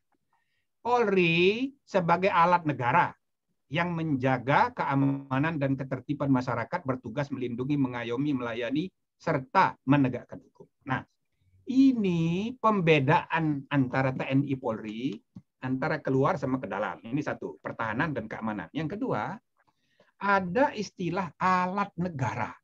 Waktu didiskusikan pada tahun 2000 di perubahan kedua, ini panjang ini diskusinya, ya. Jadi TNI sebagai alat negara, Polri sebagai alat negara, di dalam risalah itu dijelaskan panjang lebar. Penegasan istilah alat negara ini untuk memastikan bahwa TNI dan Polri itu bukan alat pemerintah. Bukan alat presiden, tapi alat negara. Nah, karena dia alat negara, maka untuk menentukan panglimanya itu bukan lagi hak prerogatif presiden. Itu ceritanya. Karena kalau dia hak prerogatif presiden, semaunya presiden kapan aja mengangkat panglima yang dia suka, kapan aja mengangkat Kapolri yang dia suka. Nah, ini kan bahaya, bukan melembagakan sistem kenegaraan. Jadi nanti ini semaunya presiden aja gitu loh. Nah, maka ide panglima bukan sebagai hak prerogatif, ya itu dikaitkan dengan istilah alat negara ini. Nah, gitu. Sama Menteri Pertahanan juga kalau di Amerika itu harus dikonfirm dengan Kongres juga. Itu soal soal Menteri Luar Negeri, Menteri Pertahanan karena dia triumvirat, ya, dia juga harus dikonfirmasi oleh parlemen. Nah, ini juga begitu, Menhan, apalagi khusus mengenai TNI Polri. Jadi polisi tidak boleh menjadi alat pemerintah, nggak boleh. Menegakkan hukum disuruh-suruh oleh pemerintah yang kebetulan partai politik. Lalu lawan politiknya disuruh tangkepi. Nggak boleh. Itu membahayakan sistem demokrasi ketatanegaraan demokrasi konstitusional kita. Nah, ya kan? Dan waktu diperdebatkan ini dianggap tidak bertentangan dengan pasal ini, kekuasaan tertinggi atas angkatan darat, laut, udara. Itu 3 angkatan. Ini kan koordinatornya Panglima ini. Gitu kira-kira cara menafsirkannya waktu itu, ya kan? Nah, walaupun demikian, sesudah kita memasuki era demokrasi sekarang, kan tidak mungkin lagi kita membayangkan TNI mau kudeta, ya kan? Jadi saya rasa mungkin perlu juga dievaluasi nih bahwa Panglima TNI harus disetujui oleh DPR, itu bisa menimbulkan masalah. Masalahnya apa? Politisasi rebutan jabatan ini, kasak kusuk. Gitu. Untung yang diajukan itu bukan pakai pemilihan, 3 calon dipilih 1, bukan begitu. Tapi cukup diajukan 1 saja. Sama Kapolri juga diajukan 1 saja. Ya, itu untungnya begitu. Tapi seandainya ya mau dievaluasi, saya sih tidak keberatan. Why not? Tapi ini lebih baik khusus mengenai TNI. Kalau polisi, saya rasa sudah lebih tepat seperti sekarang. Karena polisi itu urusannya di dalam negeri. Urusan keamanan dalam negeri dan penegakan hukum. Maka dia harus dikonfirm, the right to confirm dari parlemen. Saya rasa tidak apa-apa kalau polisi malah jauh lebih baik. Tapi kalau TNI sebaiknya memang secured from politik, dijauhkan aja lah dari politik. Sehingga yang mengangkat Panglima TNI, ya sudah presiden aja. Itu saya rasa baik juga untuk menjadi bahan pertimbangan baru untuk perkembangan pemikiran ke depan. Kan boleh kita sesudah 20 tahun evaluasi. Saya tidak keberatan itu. Tapi kalau polisi, menurut saya lebih tepat praktek seperti yang sekarang ini. Nah, terus yang kedua, soal mengapa deklarasi mesti ke DPR. Harus disetujui dulu karena ini menyangkut nasib manusia. Tidak bisa kalau kita mau perang ya harus dapat persetujuan dari DPR. Bisa beberapa kemungkinan, misalnya rapatnya tertutup. Bisa aja kan? Tapi lalu konsultasi dulu, tapi intinya pernyataan perang itu dilakukan oleh presiden setelah dapat dulu persetujuan dari DPR. Jadi jangan sendiri saja karena emosi, ya kan? Nggak boleh begitu, tidak boleh lagi lah, ya. Walau kan perang itu kan butuh waktu persiapan dan sebagainya, dan di tengah strategi mengatur lapangan itu kan bisa saja ada waktu untuk mendapatkan waktu konsultasi dengan parlemen, sehingga parlemen jangan diabaikan karena mereka mewakili rakyat dan ini menyangkut nasib rakyat. Misalnya mau perang di dalam negeri sendiri, ya kan, atau perang dengan luar negeri, apalagi yang mengancam nasib orang Indonesia, kan bahaya. Jadi saya rasa itu ketentuan yang sudah diatur di pasal 10 ini, seperti juga dalam konstitusi Amerika yang tadi saya bacakan, malah terang disebut the Congress shall have the power to declare. Gitu. Yang declare-nya bukan presiden, kongresnya itu sendiri. Walaupun tadi saya cerita terakhir deklarasi itu ya perang Korea tahun 60, sesudahnya nggak ada lagi. Jadi ini presiden Amerika ini ngaco-ngaco juga ini, gitu loh. Nah, lalu dibungkus dengan pengertian baru tentang quasi war, perang ya kayak perang dengan ISIS, itu kan bukan perang, tapi ya perang juga, gitu. Jadi saya rasa intinya saya berharap ini talaah konstitusional tentang mekanisme perang dan damai ini ya perlu dibikinlah supaya ada skripsi, ada tesis S2, ada disertasi. Jangan kalau bikin skripsi anak-anak kita cari yang gampang aja. Saya pernah dulu jadi evaluator ya 30 tahun yang lalu ya. Evaluator skripsi Fakultas Hukum Jabotabek. Masa 60% mengenai kawin cerai? Judul skripsinya. Nah, saya tanya itu dosen-dosennya. bagaimana ini ceritanya kok kawin cerai melulu ini? Rupanya itu bahannya paling banyak, dosennya paling lengkap, pembimbingnya paling siap, dan cepat lulusnya. Nah, itu makanya saya bilang ini, sarjana hukum produk tahun 80-an, ini sarjana kawin cerai semua ini. Nah, jadi harus ada kebijakan mengarahkan objek-objek kajian. Nah, yang ini salah satu yang kurang mendapat perhatian. Ya kan? Nah, tolong ini dikembangkan. Jadi, the Constitution of War. Nah, yang kedua tadi the Constitution of Peace. Nah, Blue Constitution. Sayang buku saya belum jadi nih. Ya, Konstitusi Dunia Biru. Kemudian ditunggu, Prof. Ya. Ditunggu bukunya, Prof. Ya. Nah, nanti saya jelaskan khusus saja ya mengenai TNI Polri ketika kita membahas pasal 30 ya. Kita tunda dulu biar jangan kecepatan. Indonesia pernah menginvasi Malaysia, itu juga nggak ada persetujuan DPR-nya itu. Nah, Jokowi sudah berhasil saham Freeport. Nah, tapi saya tidak terlalu tahu apa itu sudah ada realisasinya atau baru kesepakatan, tapi untuk realisasi kan harus bayar, itu besar. Saya belum dengar apakah itu memang sudah direalisasi gitu ya. Nah, tetapi sama juga dengan yang lain-lain, sebenarnya saham itu kan urusan bisnis. Dan kalau menyangkut internal bisnis, itu saham itu penentu kekuasaan. Cuma kalau negara kan punya kekuasaan lain. Di samping soal saham, ya, negara kan punya kekuasaan perizinan. Nah, jadi sesuatu yang diizinkan itu artinya sesuatu yang dilarang, yang karena diizinkan oleh pemerintah, oleh negara menjadi legal. Artinya itu tidak boleh. Jadi kalau izinnya dicabut, selesai dia. Maka kita bayarnya 0%. Tidak harus bayar saham. Jadi sebenarnya banyak alasan kalau kita mau mencabut izin. Ya kita belajar dong dari negara Amerika dengan Barat. Memainkan isu HAM untuk menekan keputusan politik suatu negara, memainkan isu lingkungan hidup untuk memboikot suatu negara, itu kan bisa dipakai. Izin dicabut karena lingkungan hidup hancur. Anda sudah berjanji memperbaikinya dalam setahun, tidak jadi, tidak selesai, cabut. Itu kan kekuasaan negara. Itu.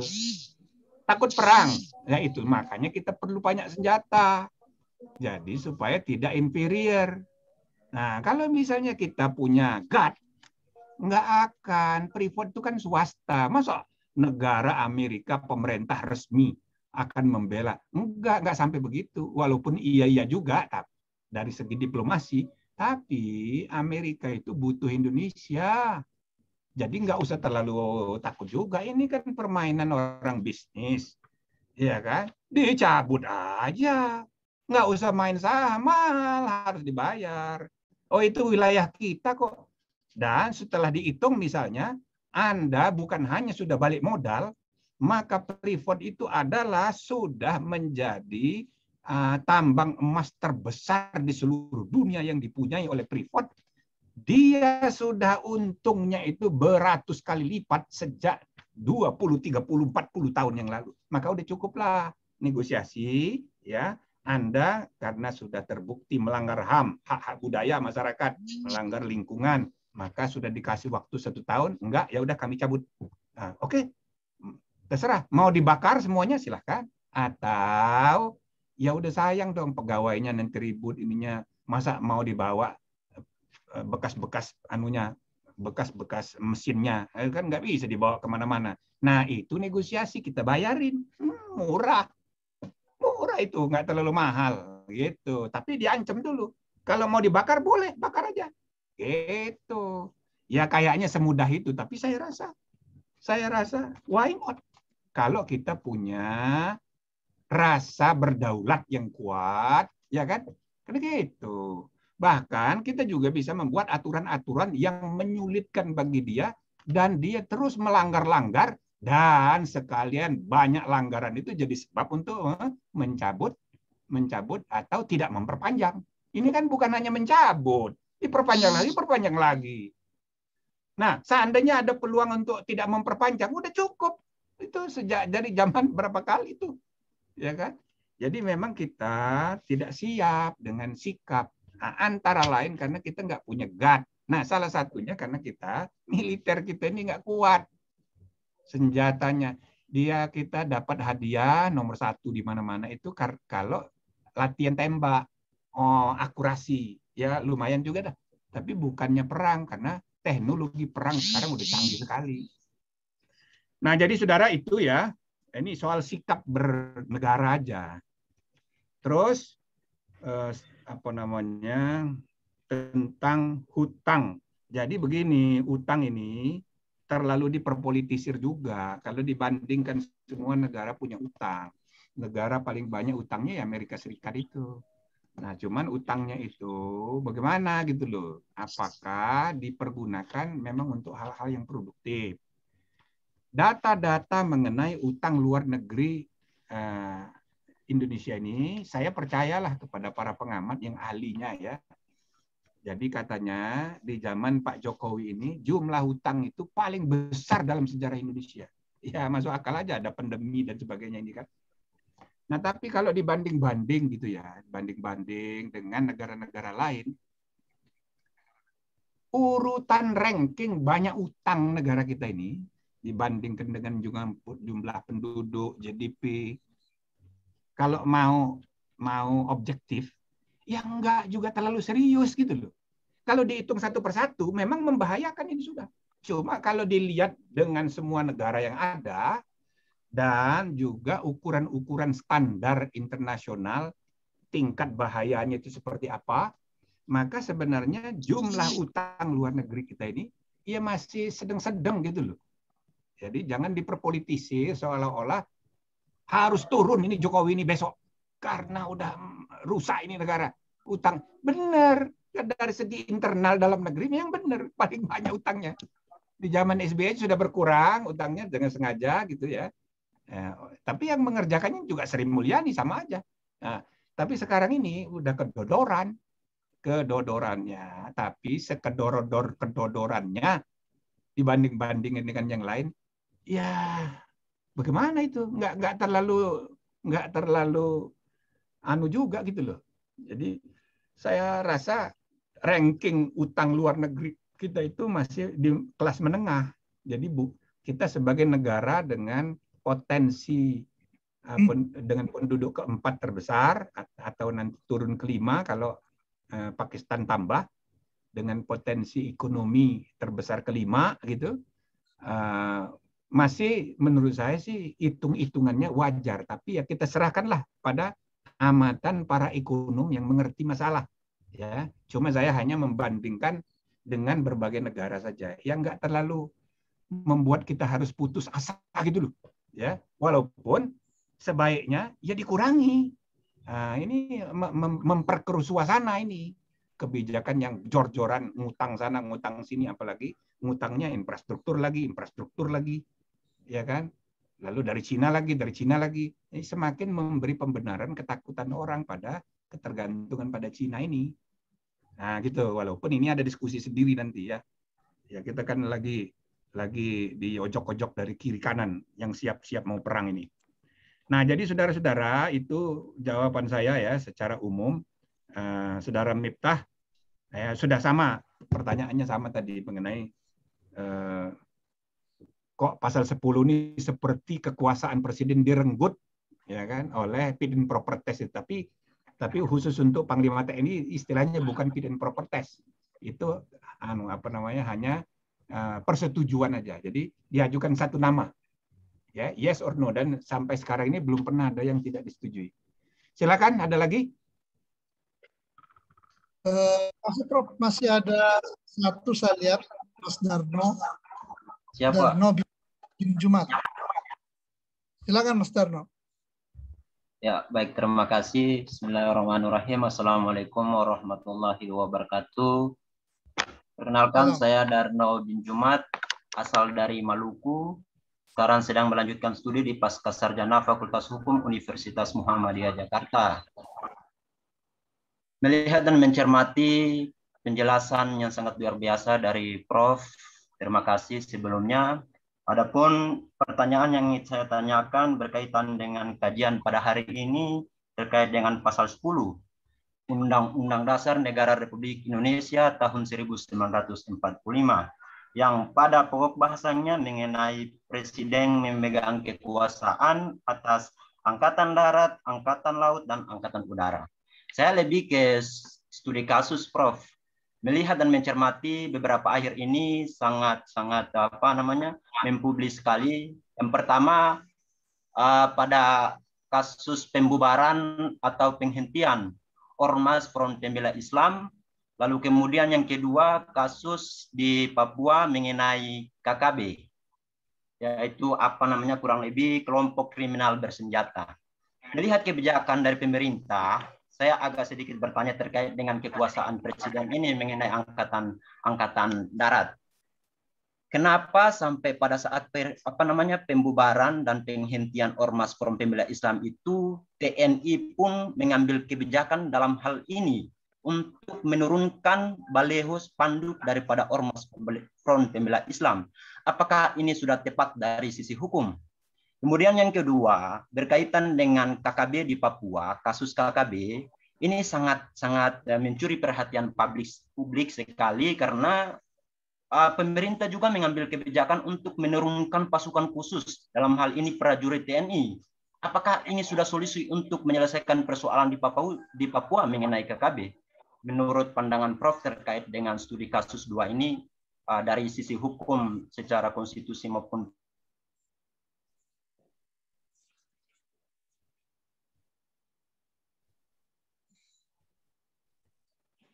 Baik, cukup Mas Darmo. Kita lanjut ke Pak Fayen Lanawa. Silakan Pak Fayen. Ya, selamat sore, Prof. Sore. Izin bertanya, Prof. Terkait dengan kasus yang ada di Sulawesi Utara, yang mana, halo, kedengeran Pak? Iya, lanjut. Ya, Pak. Terkait dengan kasus yang ada di Sulawesi Utara, yang dalam hal ini masyarakat dengan TNI, yang mana mengklaim bahwa suatu tanah itu milik TNI dan yang dari masyarakat mengklaim bahwa itu tanah milik mereka. Berdasarkan pasal 33 ayat 3 itu kan bumi, air, dan kekayaan alam yang terkandung di dalamnya dikuasai oleh negara dan dipergunakan untuk sebesar-besarnya kemampuan rakyat. Yang dikuasai ini mengontrol atau bagaimana, Prof? Izin arahannya, Prof. Itu tanah apa itu yang jadi kasus, tanah apa? Tanah ulayat atau tanah warga biasa? Status tanahnya tanah apa? Ini, Prof, status tanahnya sudah dari masa kolonial, itu katanya dikelola oleh TNI, oleh masyarakat. Terus menjelang waktu, terus TNI itu mengklaim bahwa itu milik mereka. Ya, oke. Oke, terima kasih. Terakhir Prof, nih El Fahmi Lubis. Fahmi Lubis, mana? Assalamualaikum warahmatullahi wabarakatuh. Waalaikumsalam. Selamat sore, Prof. Ya. Terima kasih Pak Mulyazin. Ada beberapa poin yang ingin saya sampaikan dalam diskusi ini. Yang pertama, menarik kalau kita bicara apa itu keberadaan militer ini dalam sistem ketatanegaraan kita. Apa itu terutama kaitan atau relasi militer itu dengan politik. Saya ambil kasus begini saja, Prof. Dalam 2 kali pemilu terakhir, masa terpilihnya Pak Jokowi sebagai presiden, kita disuguhkan bagaimana netralitas TNI itu di dalam politik kita. dalam 2 kali Pilpres ini. Memang secara konstitusi TNI itu netral, tetapi dalam konteks praktisnya kita tidak bisa menyangkal bahwa di dalam 2 kali Pilpres itu posisi TNI itu nampak sekali berpihak di dalam konteks politik 2 kali Pilpres itu. Itu pertanyaan pertama saya. Yang kedua yang ingin saya tanyakan, keberadaan Badan Intelijen Negara atau BIN itu, saya bingung juga nih Prof. Di dalam konstitusi tidak ada diatur itu Badan Intelijen Negara ini, padahal peran dan posisinya itu sangat luar biasa. Nah, oleh sebab itu saya ingin menanyakan pada Prof, di mana keberadaan BIN ini dalam konteks ketatanegaraan kita. Makasih. Wassalamualaikum warahmatullahi wabarakatuh. Assalamualaikum warahmatullahi wabarakatuh. Saya kira cukup ya, udah 3 orang di sesi kedua ini. Saya aturkan kepada Prof waktunya. Baik, saudara ya, saya jawab, cuman nanti detailnya kan tidak semua saya tahu ini. Jadi saudara yang nanti melanjutkan untuk pengkajian lebih jauh. Nah, pertama saudara Darno, mengapa ketika FPI dibubarkan Pangdam Jaya ikut merentah menurunkan baliho? Nah, ini memang kurang begitu tepat gitu ya, tapi lalu yang kedua, KKB di Papua, mengapa pemerintah kerahkan TNI Angkatan Darat? Ya tentu kan ada alasannya pasti ya. Nanti sebagaimana yang sudah diumumkan oleh pemerintah kan itu kan nggak ujuk-ujuk, ada sebab musabab. Tapi yang sebelum itu, yang FPI ini dulu ya. FPI ini dibubarkan tanpa melalui proses peradilan lebih dulu. Jadi ini pinter ini pemerintah. Dia buat ini sebagai sebenarnya bukan FPI ini, HTI. Iya kan? HTI kan? FPI atau HTI yang ada maksudnya tadi? FPI Pak, Front Pembela Islam Pak. Oh, yang baliho itu bukan HTI bukan ya? Bukan. Oh bukan, ya. Oke, jadi FPI maupun HTI itu pendekatan sama, menggunakan logika hukum administrasi. Nah, jadi dibubarkan dulu dengan cara tidak dilanjutkan pendaftarannya atau tidak disahkan gitu.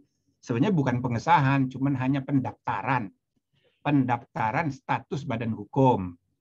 Tapi otomatis kalau suatu badan hukum tidak lagi terdaftar, kan secara administrasi dia bubar. Jadi bukan dibubarkan oleh pemerintah. Nah, jadi ini cerdik. Pemerintahnya ini cerdik. Cerdik kan kalau kita mau positif. Kalau negatifnya licik. Terserah saudara. Licik atau cerdik. Nah, jadi kalau saya pakai istilah cerdik lah ya. Jadi dia tidak membubarkan, tapi dia hanya tidak mengesahkan, tidak mencatatkan sesuai dengan prosedur administrasi pendaftaran. Karena dianggap tidak memenuhi syarat. FPI juga begitu, sama.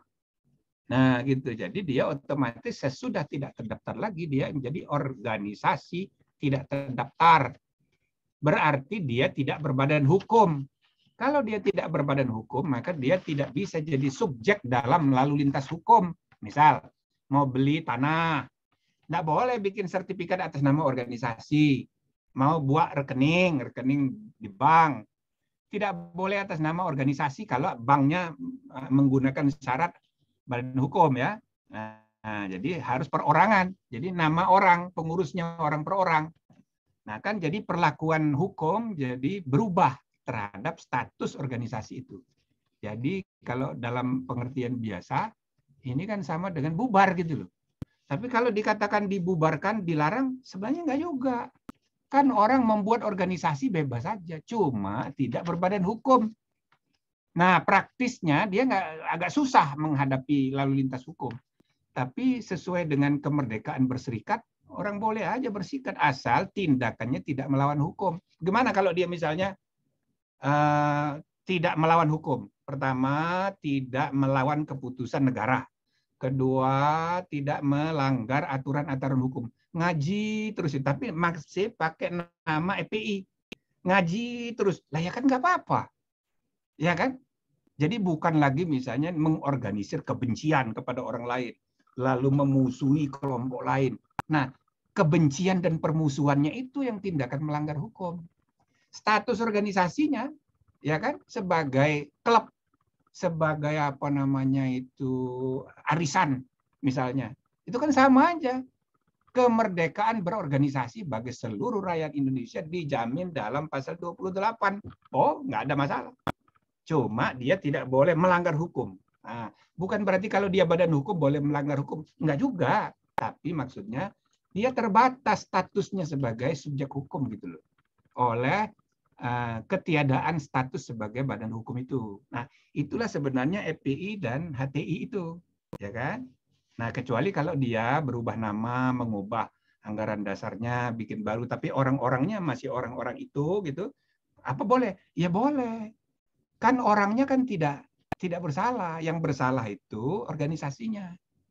Gitu loh. Kita harus adil ya kepada sesama warga.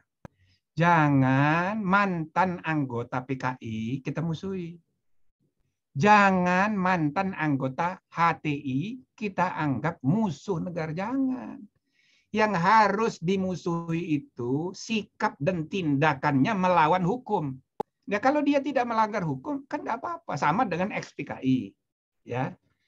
Apa sebab MK waktu di zaman saya memutuskan pasal berapa itu lupa saya, 29 huruf G, FG apa, mengenai persyaratan calon peserta pemilihan umum, caleg, ex-PKI, itu kami coret. Karena meskipun praktisnya itu mantan-mantan anggota PKI itu sudah umur 70-an, 80-an, dia nggak akan nyalon lagi lah, paling anaknya dan sebagainya. Tapi itu ya menggambarkan ya kesalahan yang sudah akut yang dijustifikasi dengan pasal bahwa orang yang bekas PKI itu tidak punya hak untuk menjadi caleg walaupun belum tentu dipilih orang. Nah, pasal itu kami cabut untuk menegaskan apa? Kan yang sudah yang jahat itu organisasinya sudah dibubarkan. Semua organisasi ormasnya dibubarkan. Bahkan ajaran komunisme sudah dimasukkan di pasal KUHP baru. KUHP tambahan pasal undang-undang tambahan terhadap undang-undang KUHP sehingga ada pasal yang melarang penyebarluasan ajaran komunis. Ya sudah dong. Jadi kalau ini mantan anggota dan anak istri atau ponaan dari mantan PKI ini, ya kan, dia tidak menyebarkan ajaran komunis, kan nggak apa-apa dia jadi caleg. Artinya yang kita jadikan musuh itu iblisnya, bukan manusianya. Maka mantan FPI, mantan HTI, lah itu kan orang biasa. Sama dengan saudara dan kita-kita semua. Yang dia tidak boleh kalau dia melakukan kejahatan, gitu loh. Ya, jadi ini yang mestinya kita jadikan kebiasaan memahami ketentuan mengenai konstitusi ini. Nah, sekarang timbul soal. Karena Habib Rizik ini ngomongnya suka sembarangan, memaki-maki tidak karuan, memprovokasi gitu. Nah, coba kalau dia pulang baik-baik gitu ya. Nggak usah ribut-ribut, ya kan? Nah, Islam ini berkembang alamiah seluruh dunia, nggak perlu dibela. Udahlah, ya. Nah, jadi kita damai-damai saja. Kalau dia pulang baik-baik, tentu nggak timbul kegaduhan. Nah, gara-gara dia timbul kegaduhan, itu marah ini para pemimpin negara. Nah, kebetulan budaya kita ini masih feodal. Bawahan-bawahan itu begitu pemimpin marah, langsung ngambil prakarsa. Ya kan? Nah, ini kelebihan kadang-kadang prakarsanya. Kalau menurut saya, ya itu memang Tidak pas kalau resmi Panglima merintahkan anak buah untuk menurunkan baliho. Itu kan urusan Satpam. Kalau Panglimanya canggih, ini kebetulan nih anak mantunya kawan saya ini. Nah, kalau dia canggih, dia nggak usah terbuka begitu. Dia panggil Satpol PP aja. Ya kan, Satpol PP-nya diajak bicara, bentak-bentak sedikit, selesai itu. Nggak usah kelihatan TNI-nya yang nurunin. Ah, ini cara kerja yang salah. Tapi ya sudahlah, ini karena namanya hubungan komunikasi publik kita saling benci, saling bermusuhan gitu. Nah, ini kan korban dari sikap yang dibentuk oleh medsos sekarang ini. Jadi saya selalu mengatakan begini, saudara, hati-hati ya, medsos ini. Kalau dulu kita sebut revolusi informasi. Jadi 10 tahun, 20 tahun informasi. Tapi era disinformasi dan miskomunikasi. Ini yang terjadi sekarang. Maka semua informasi di ruang publik jangan dijadikan pegangan, satu, untuk mengambil sikap. Dua, jangan dijadikan pegangan untuk membuat keputusan bernegara. Bahaya, belum tentu benar. 90% isinya kayak begitu. Ada hoak, ada ini. Nah, jadi hati-hati.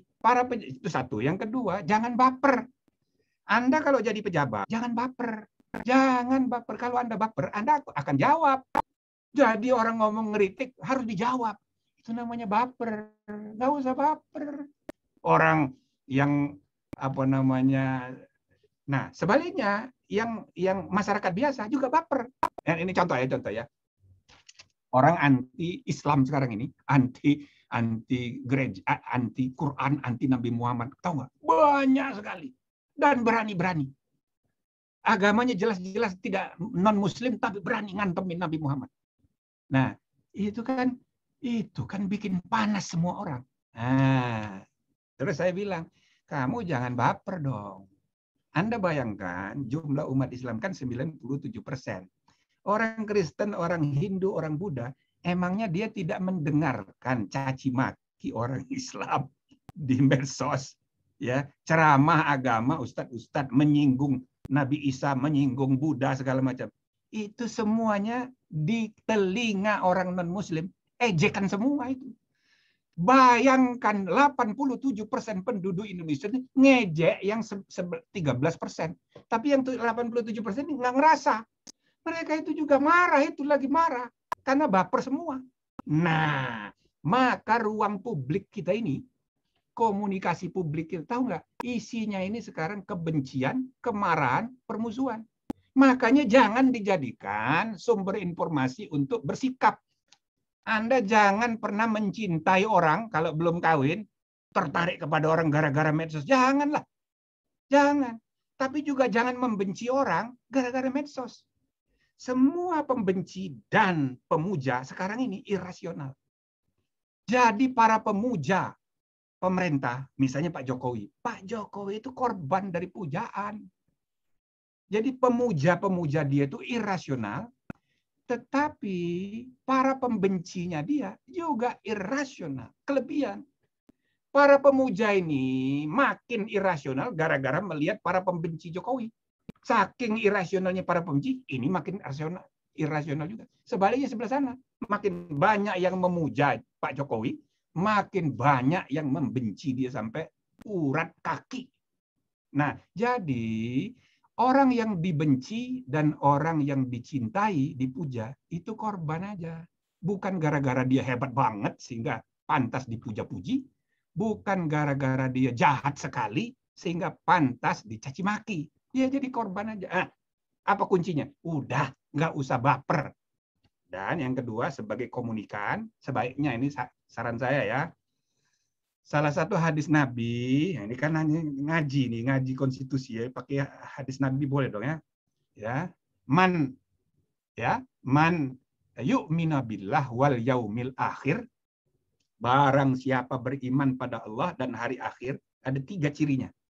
Satu, dia hendaklah ya menghormati tamunya. Nah, ini soal kecil-kecil. Yang kedua, dia hendaklah nyambung silaturahim, bukan memutus. Kalau dia memutus, maka kata Nabi, di antara dosa yang pantas untuk dipercepat siksanya di dunia sebelum di akhirat nanti, ialah orang yang memutus silaturahim. Nah, jadi itu ciri orang beriman pada Allah hari akhir, harus nyambung silaturahim. Nah, yang ketiga, ini cocok untuk sekarang dunia medsos ini. Maka hendaklah dia kul khairon au liyasmut. Berkatalah yang baik-baik atau diam. Nah, jadi kunci orang beriman pada Allah dan hari akhir itu jangan baper, tapi malah ngomonglah dengan hal-hal yang baik-baik atau diam aja gitu. Sehingga kita memperluas, perbanyak ya silaturahim, hubungan kasih sayang, bukan ya hubungan kebencian dan permusuhan, hatred dan animosity. Nah, ini yang sedang terjadi sekarang ini. Jadi itu saya kira saudara-saudara sekalian, jawabannya jadi tidak terkait dengan pasal 10 ini. Tidak apa-apa ya. Ya karena Anda tanya. Nah, soal KKB ini memang harus ada pendekatan yang berubah terhadap Papua secara jangka panjang. Kalau menurut saya, pendekatan dengan Papua itu harus ekonomi dan kebudayaan. Jangan lagi politik dan pertahanan. Itu percuma, ngabisin waktu aja. Dan bisa digoreng kemana-mana. Ke Australia digoreng, ke Amerika digoreng. Jadi perlu pemerintah memberi perhatian yang lebih khusus gitu ya pada manajemen perlakuan pada Papua itu. Tetapi harus diingat Papua itu banyak sekali masalah. Untuk diketahui, saya sebagai ketua DKPP 5 tahun, Dewan Kehormatan Penyelenggara Pemilu, 340 lebih yang kita kasih sanksi para penyelenggara pemilu. Ada 100 itu berasal dari Papua saja. Dan sebagian besar itu terkait dengan kinerja para pejabat pemerintahan. Dan partai-partai kacau, termasuk yang menyalahgunakan noken dan sebagainya. Jadi memang agak kisruh di sana itu, memerlukan sistem building yang lebih khusus. Nah, kalau menurut saya kita manfaatkan statusnya dengan otonomi daerah yang bersifat khusus itu istimewa, ada ketentuan pasal 18B ayat 1. Saya selalu mengatakan boleh kita buat aturan yang berbeda. Misalnya untuk pemilihan umum. Dari dulu saya usulkan di tempat lain ya. Misalnya MRP itu konseptualisasinya itu antara lain dari saya yang memberi konsepsi pada tahun 2003-2002 dulu di Undang-Undang Otsus. Jadi itu sebagai pengganti utusan golongan di MPR hilang. Jadi saya gagas ide mengenai utusan golongan di daerah. Nah itu ada 3 MRP itu. Golongan agama, golongan perempuan, dan tokoh adat. Nah jadi misalnya ya noken. Daripada disalahgunakan terus itu noken, bagaimana kalau kita modernisir aja? Diterapkan dalam sistem pemilihan umum khususnya pilkada. Nah, bagaimana bentuk konkretnya? Jadi kepala daerah, bupati, wali kota, dan gubernur tidak usah dipilih one man one vote. Tapi tidak usah juga dipilih oleh DPRD. Tapi dipilih melalui noken sebagai penamaan modern dari konsepsi electoral college seperti di Amerika. Nah, jadi yang dipilih itu nanti setiap desa, ya kan, ke distrik berapa nama, lalu katakanlah terpilih 10.000 orang atau 1.000 orang dari desa-desa itu, lalu kumpul di ibu kota memilih gubernur. Jadi dia cuma sekali aja tugasnya, ad hoc. Nah, jadi bukan DPRD yang memilih, tapi tidak melalui pemilihan one man one vote, karena dalam praktek percuma. Setiap desa itu disuruh kepala desanya. Pilpres kemarin juga begitu. Ada berapa desa yang hasilnya itu Pak Jokowi itu 100%. Tapi ada lagi desa-desa yang lain yang Prabowo yang 100%. Jadi Jokowinya 0%, sedangkan Prabowo 100%. Itu kan nggak mungkin.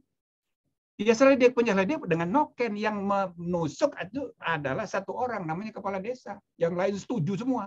Nah, ini penyalahgunaan. Jadi daripada kayak begitu, ya udah kita bikin sistem dengan menghidupkan budaya lokal. Begitu juga ekonomi. ya kan? Jadi saya rasa ini diskusinya sendiri ya. Intinya KKB yang seperti yang saudara tanya itu tadi saya tidak terlalu tahu persis, tapi saya kira saking banyaknya masalah Papua itu sehingga pemerintah harus bersikap tegas. Apalagi ada TNI yang udah dibunuh dan sebagainya. Masa mau dibiarkan? Itu kan nggak boleh juga. Terakhir, saudara Fahmi ya, relasi militer politik di Pilpres. Saya tidak tahu apa iya di Pilpres kemarin ada pemihakan. Memang ada kecenderungan pemihakan kalau di era periode kedua. Jadi kalau ada incumbent, mungkin saja. Tapi kalau yang tidak ada incumbent seperti 2024 nanti, insya Allah tidak lah itu saya kira ya. Dari praktek ya. Nah, jadi tidak usah terlalu terpaku juga pada isu-isu dari luar gitu, seolah-olah TNI tidak netral. Saya rasa kita jangan terlalu mudah begitu, karena dalam kasus yang kami hadapi di DKPP, saya belum dengar itu soal Pilpres tempo hari, ada tapi keterlibatan aparat iya, tapi tidak bisa dikatakan TNI. Gitu. Aparat itu maksudnya petugas-petugas di daerahnya, itulah yang menjadi salah satu sebab kami memberhentikan penyelenggara pemilu. Misalnya ada di salah satu di kayaknya di daerah saudara itu Maluku atau Maluku Utara. Mantan sekretaris KPU menjadi sekda. Itu. Jadi sekdanya mendikte kepada si orang-orang KPU. Waduh, itu terbukti. Iya, kita pecat itunya, KPU-nya, ketua KPU-nya. Dan sekdanya kita kirimin surat kepada bupatinya. Ya, supaya diproses juga. Jadi memang ada kasus-kasus gitu. Nggak bisa saya bilang tidak ada. Tapi kalau Anda mau pukul rata TNI sudah terlibat, enggaklah saya rasa. Ya kan, mereka juga tidak punya, mungkin lebih banyak polisi kalau misalnya dalam kasus-kasus di lapangan ya. Tapi TNI saya kira enggak. Ya. Nah, terakhir BIN tugasnya apa? Ini lembaga yang sangat strategis, tentu tidak ada di konstitusi, tapi sebetulnya ya BIN juga ya sekarang ahlinya kan Pak Hendro Priyono tuh, guru besar intelligence. Mesti ke depan kita harus, saya sering juga diskusi sama Pak Hendro itu mengenai intelligence masa depan. Jadi bukan hanya untuk kepentingan dalam negeri, tapi juga untuk perang keluar, perang politik, perang militer, perang bisnis, perang kebudayaan. Harusnya pusat informasi yang sifatnya rahasia itu ada. Nah, BIN itu kan bisa diharapkan itu. Misalnya di seluruh dunia itu, kita kan memerlukan data, apalagi zaman sekarang ini kan jauh lebih mudah ketimbang zaman dulu. Harus didatangin satu-satu. Jadi paling tidak kita punya data, termasuk misalnya intelligence teknologi, intelligence temuan-temuan ilmiah. Itu kalau misalnya pusat informasinya misalnya ada di Ristek atau apa begitu, tetapi aspek perangnya, aspek persaingan antar bangsa itu dianalisa di BIN. Itu maka BIN itu, cuma BIN ini kan kerjanya diam-diam, nggak boleh terbuka, tidak boleh terkenal. Nah, jadi memang harus ada pengaturan-pengaturan sehingga perang bisnis, perang militer, perang pengambilan keputusan politik kita terkoordinasi dengan masukan data yang tepat. Gitu. Sebab perang sekarang ini sudah cyber war, sudah proxy war, dimensinya sudah banyak sekali. Nah, jadi tidak hanya sekedar militer. Militer itu terakhir. Nah, terakhir baru bawa senjata. Ya kan? Nah, jadi peranan intelijen saya rasa ya mungkin perlu dievaluasi. Kalau dulu adanya BIN itu sekaligus ya dikoordinasikan dengan intelligence internal tentara, PAIS dulu namanya. Nah, kemudian saya rasa perlu ada, sekarang ini kan ada Indonesia Satu Data. BPS pun harus rekonstruksi. Kalau zaman dulu statistik itu itu instrumen segala-galanya untuk menghimpun data. Tapi semua yang namanya statistik itu kan dengan survei, sampling, lalu generalisasi. Dan semua sampling itu bagus untuk menentukan kebijakan makro. Tapi begitu mau menentukan kebijakan mikro, ada masalah. Ada masalah. Kenapa? Karena data makro itu kadang-kadang tidak bisa mewakili kepentingan kebijakan mikro. Karena datanya lain. Misalnya, saya pernah ke Bupati Untung di Sragen. Dia memperkenalkan pada saya ketika pertama kali Google Map. Lalu dia bikin sistem, maka dia bisa menghitung jumlah pohon di desa ini, jumlah kali, jumlah sungai, berapa kilometer, dan sebagainya. Lalu dibandingkan dengan data statistik BPS pusat, BPS provinsi, BPS kabupaten selama ini ada, salah semua. Salah semua. Jadi kalau dulu kita memerlukan sampling, metodenya menghimpun data. Sekarang ini ada teknologi baru yang real data. Gitu loh. Jadi saudara, BPS itu pun cara kerjanya harus berubah. Tidak lagi sampling. Kayak survei-survei begitu loh. Sampling itu untuk makro iya, tapi untuk mikro enggak benar. Nah, jadi yang kita perlukan adalah data real. Itulah namanya pusat data Indonesia. Tapi pusat data Indonesia ini harus terintegrasi satu data Indonesia. Jadi bukan cuma satu data tentu, hanya urusan organisasi dan pengintegrasian, tapi real data. Maka kalau real data ditopang oleh sistem teknologi, maka kita bisa bagi untuk public policy tempatnya di BPS. Tapi untuk perang, untuk persaingan, untuk apa begitu, itu di BIN. Jadi BIN itu dia kolaborasi dengan penghimpun data dan ini pengolah data kaitannya dengan perang atau yang dekat-dekat ke persaingan, menentukan kebijakan khusus. Mestinya begitu kalau menurut saya. Jadi jangan lagi melibatkan diri urusan yang sepele-sepele. Termasuk misalnya untuk bagi vaksin, nggak usah lah. Itu biarin aja Kementerian Kesehatan. Ya, sudah ada yang nangani. Jadi nanti jadi tambah kacau nanti. Itulah saya rasa saudara-saudara, intinya kita berharap bahwa akan ada perubahan sesudah pandemi ini. Tapi di zaman pandemi ini banyak sekali masalah. Ya udah, kita harus sabar aja dulu.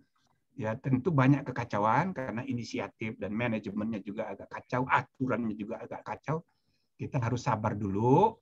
Ya, kompak dulu untuk keselamatan, tapi dari sekarang siapkan diri untuk memperbaiki sistem ini. Sesudah COVID selesai, sistem ini mau tidak mau harus diperbaiki semuanya. Pasca 2 tahun COVID ini, kacau ini. Jadi harus dibenahi semuanya. Nah, itulah diperlukan keahlian dari saudara-saudara sambil meyakinkan publik, masyarakat, mahasiswa untuk tidak saling menghancurkan sesama warga bangsa. Saya kira begitu. Terima kasih saudara-saudara. Assalamualaikum warahmatullahi wabarakatuh. Waalaikumsalam warahmatullahi wabarakatuh. Waalaikumsalam warahmatullahi wabarakatuh. Tidak terasa sudah pukul 16 lebih 10 menit. 2 jam Prof memberikan. 2 jam, Prof. Ya, Prof. Dan banyak sekali pertanyaannya yang masih bertahan. Peserta yang masih bertahan ada 120 orang dari 163 orang yang tadi sempat bergabung dengan kita semua. Terima kasih. Oke, sampai ketemu semua ya. Prof. Kita akan kembali pada Jumat yang akan datang. Bukunya ditunggu Prof, Blue Constitution-nya. Karena green itu sudah saya punya. Terima kasih ya. Ini terima kasih sekalian para peserta. Mudah-mudahan apa yang kita lakukan pada sore hari ini bermanfaat untuk kita, untuk kepentingan bangsa dan negara kita. Umumnya. Amin. Terima kasih. Kita akhiri. Mohon maaf kalau dalam memandu ada kekurangannya. Kita akan ketemu lagi pada Jumat yang akan datang pukul 14 waktu Indonesia bagian Barat. Terima kasih. Assalamualaikum warahmatullahi wabarakatuh. Selamat sore. Salam sejahtera. Waalaikumsalam.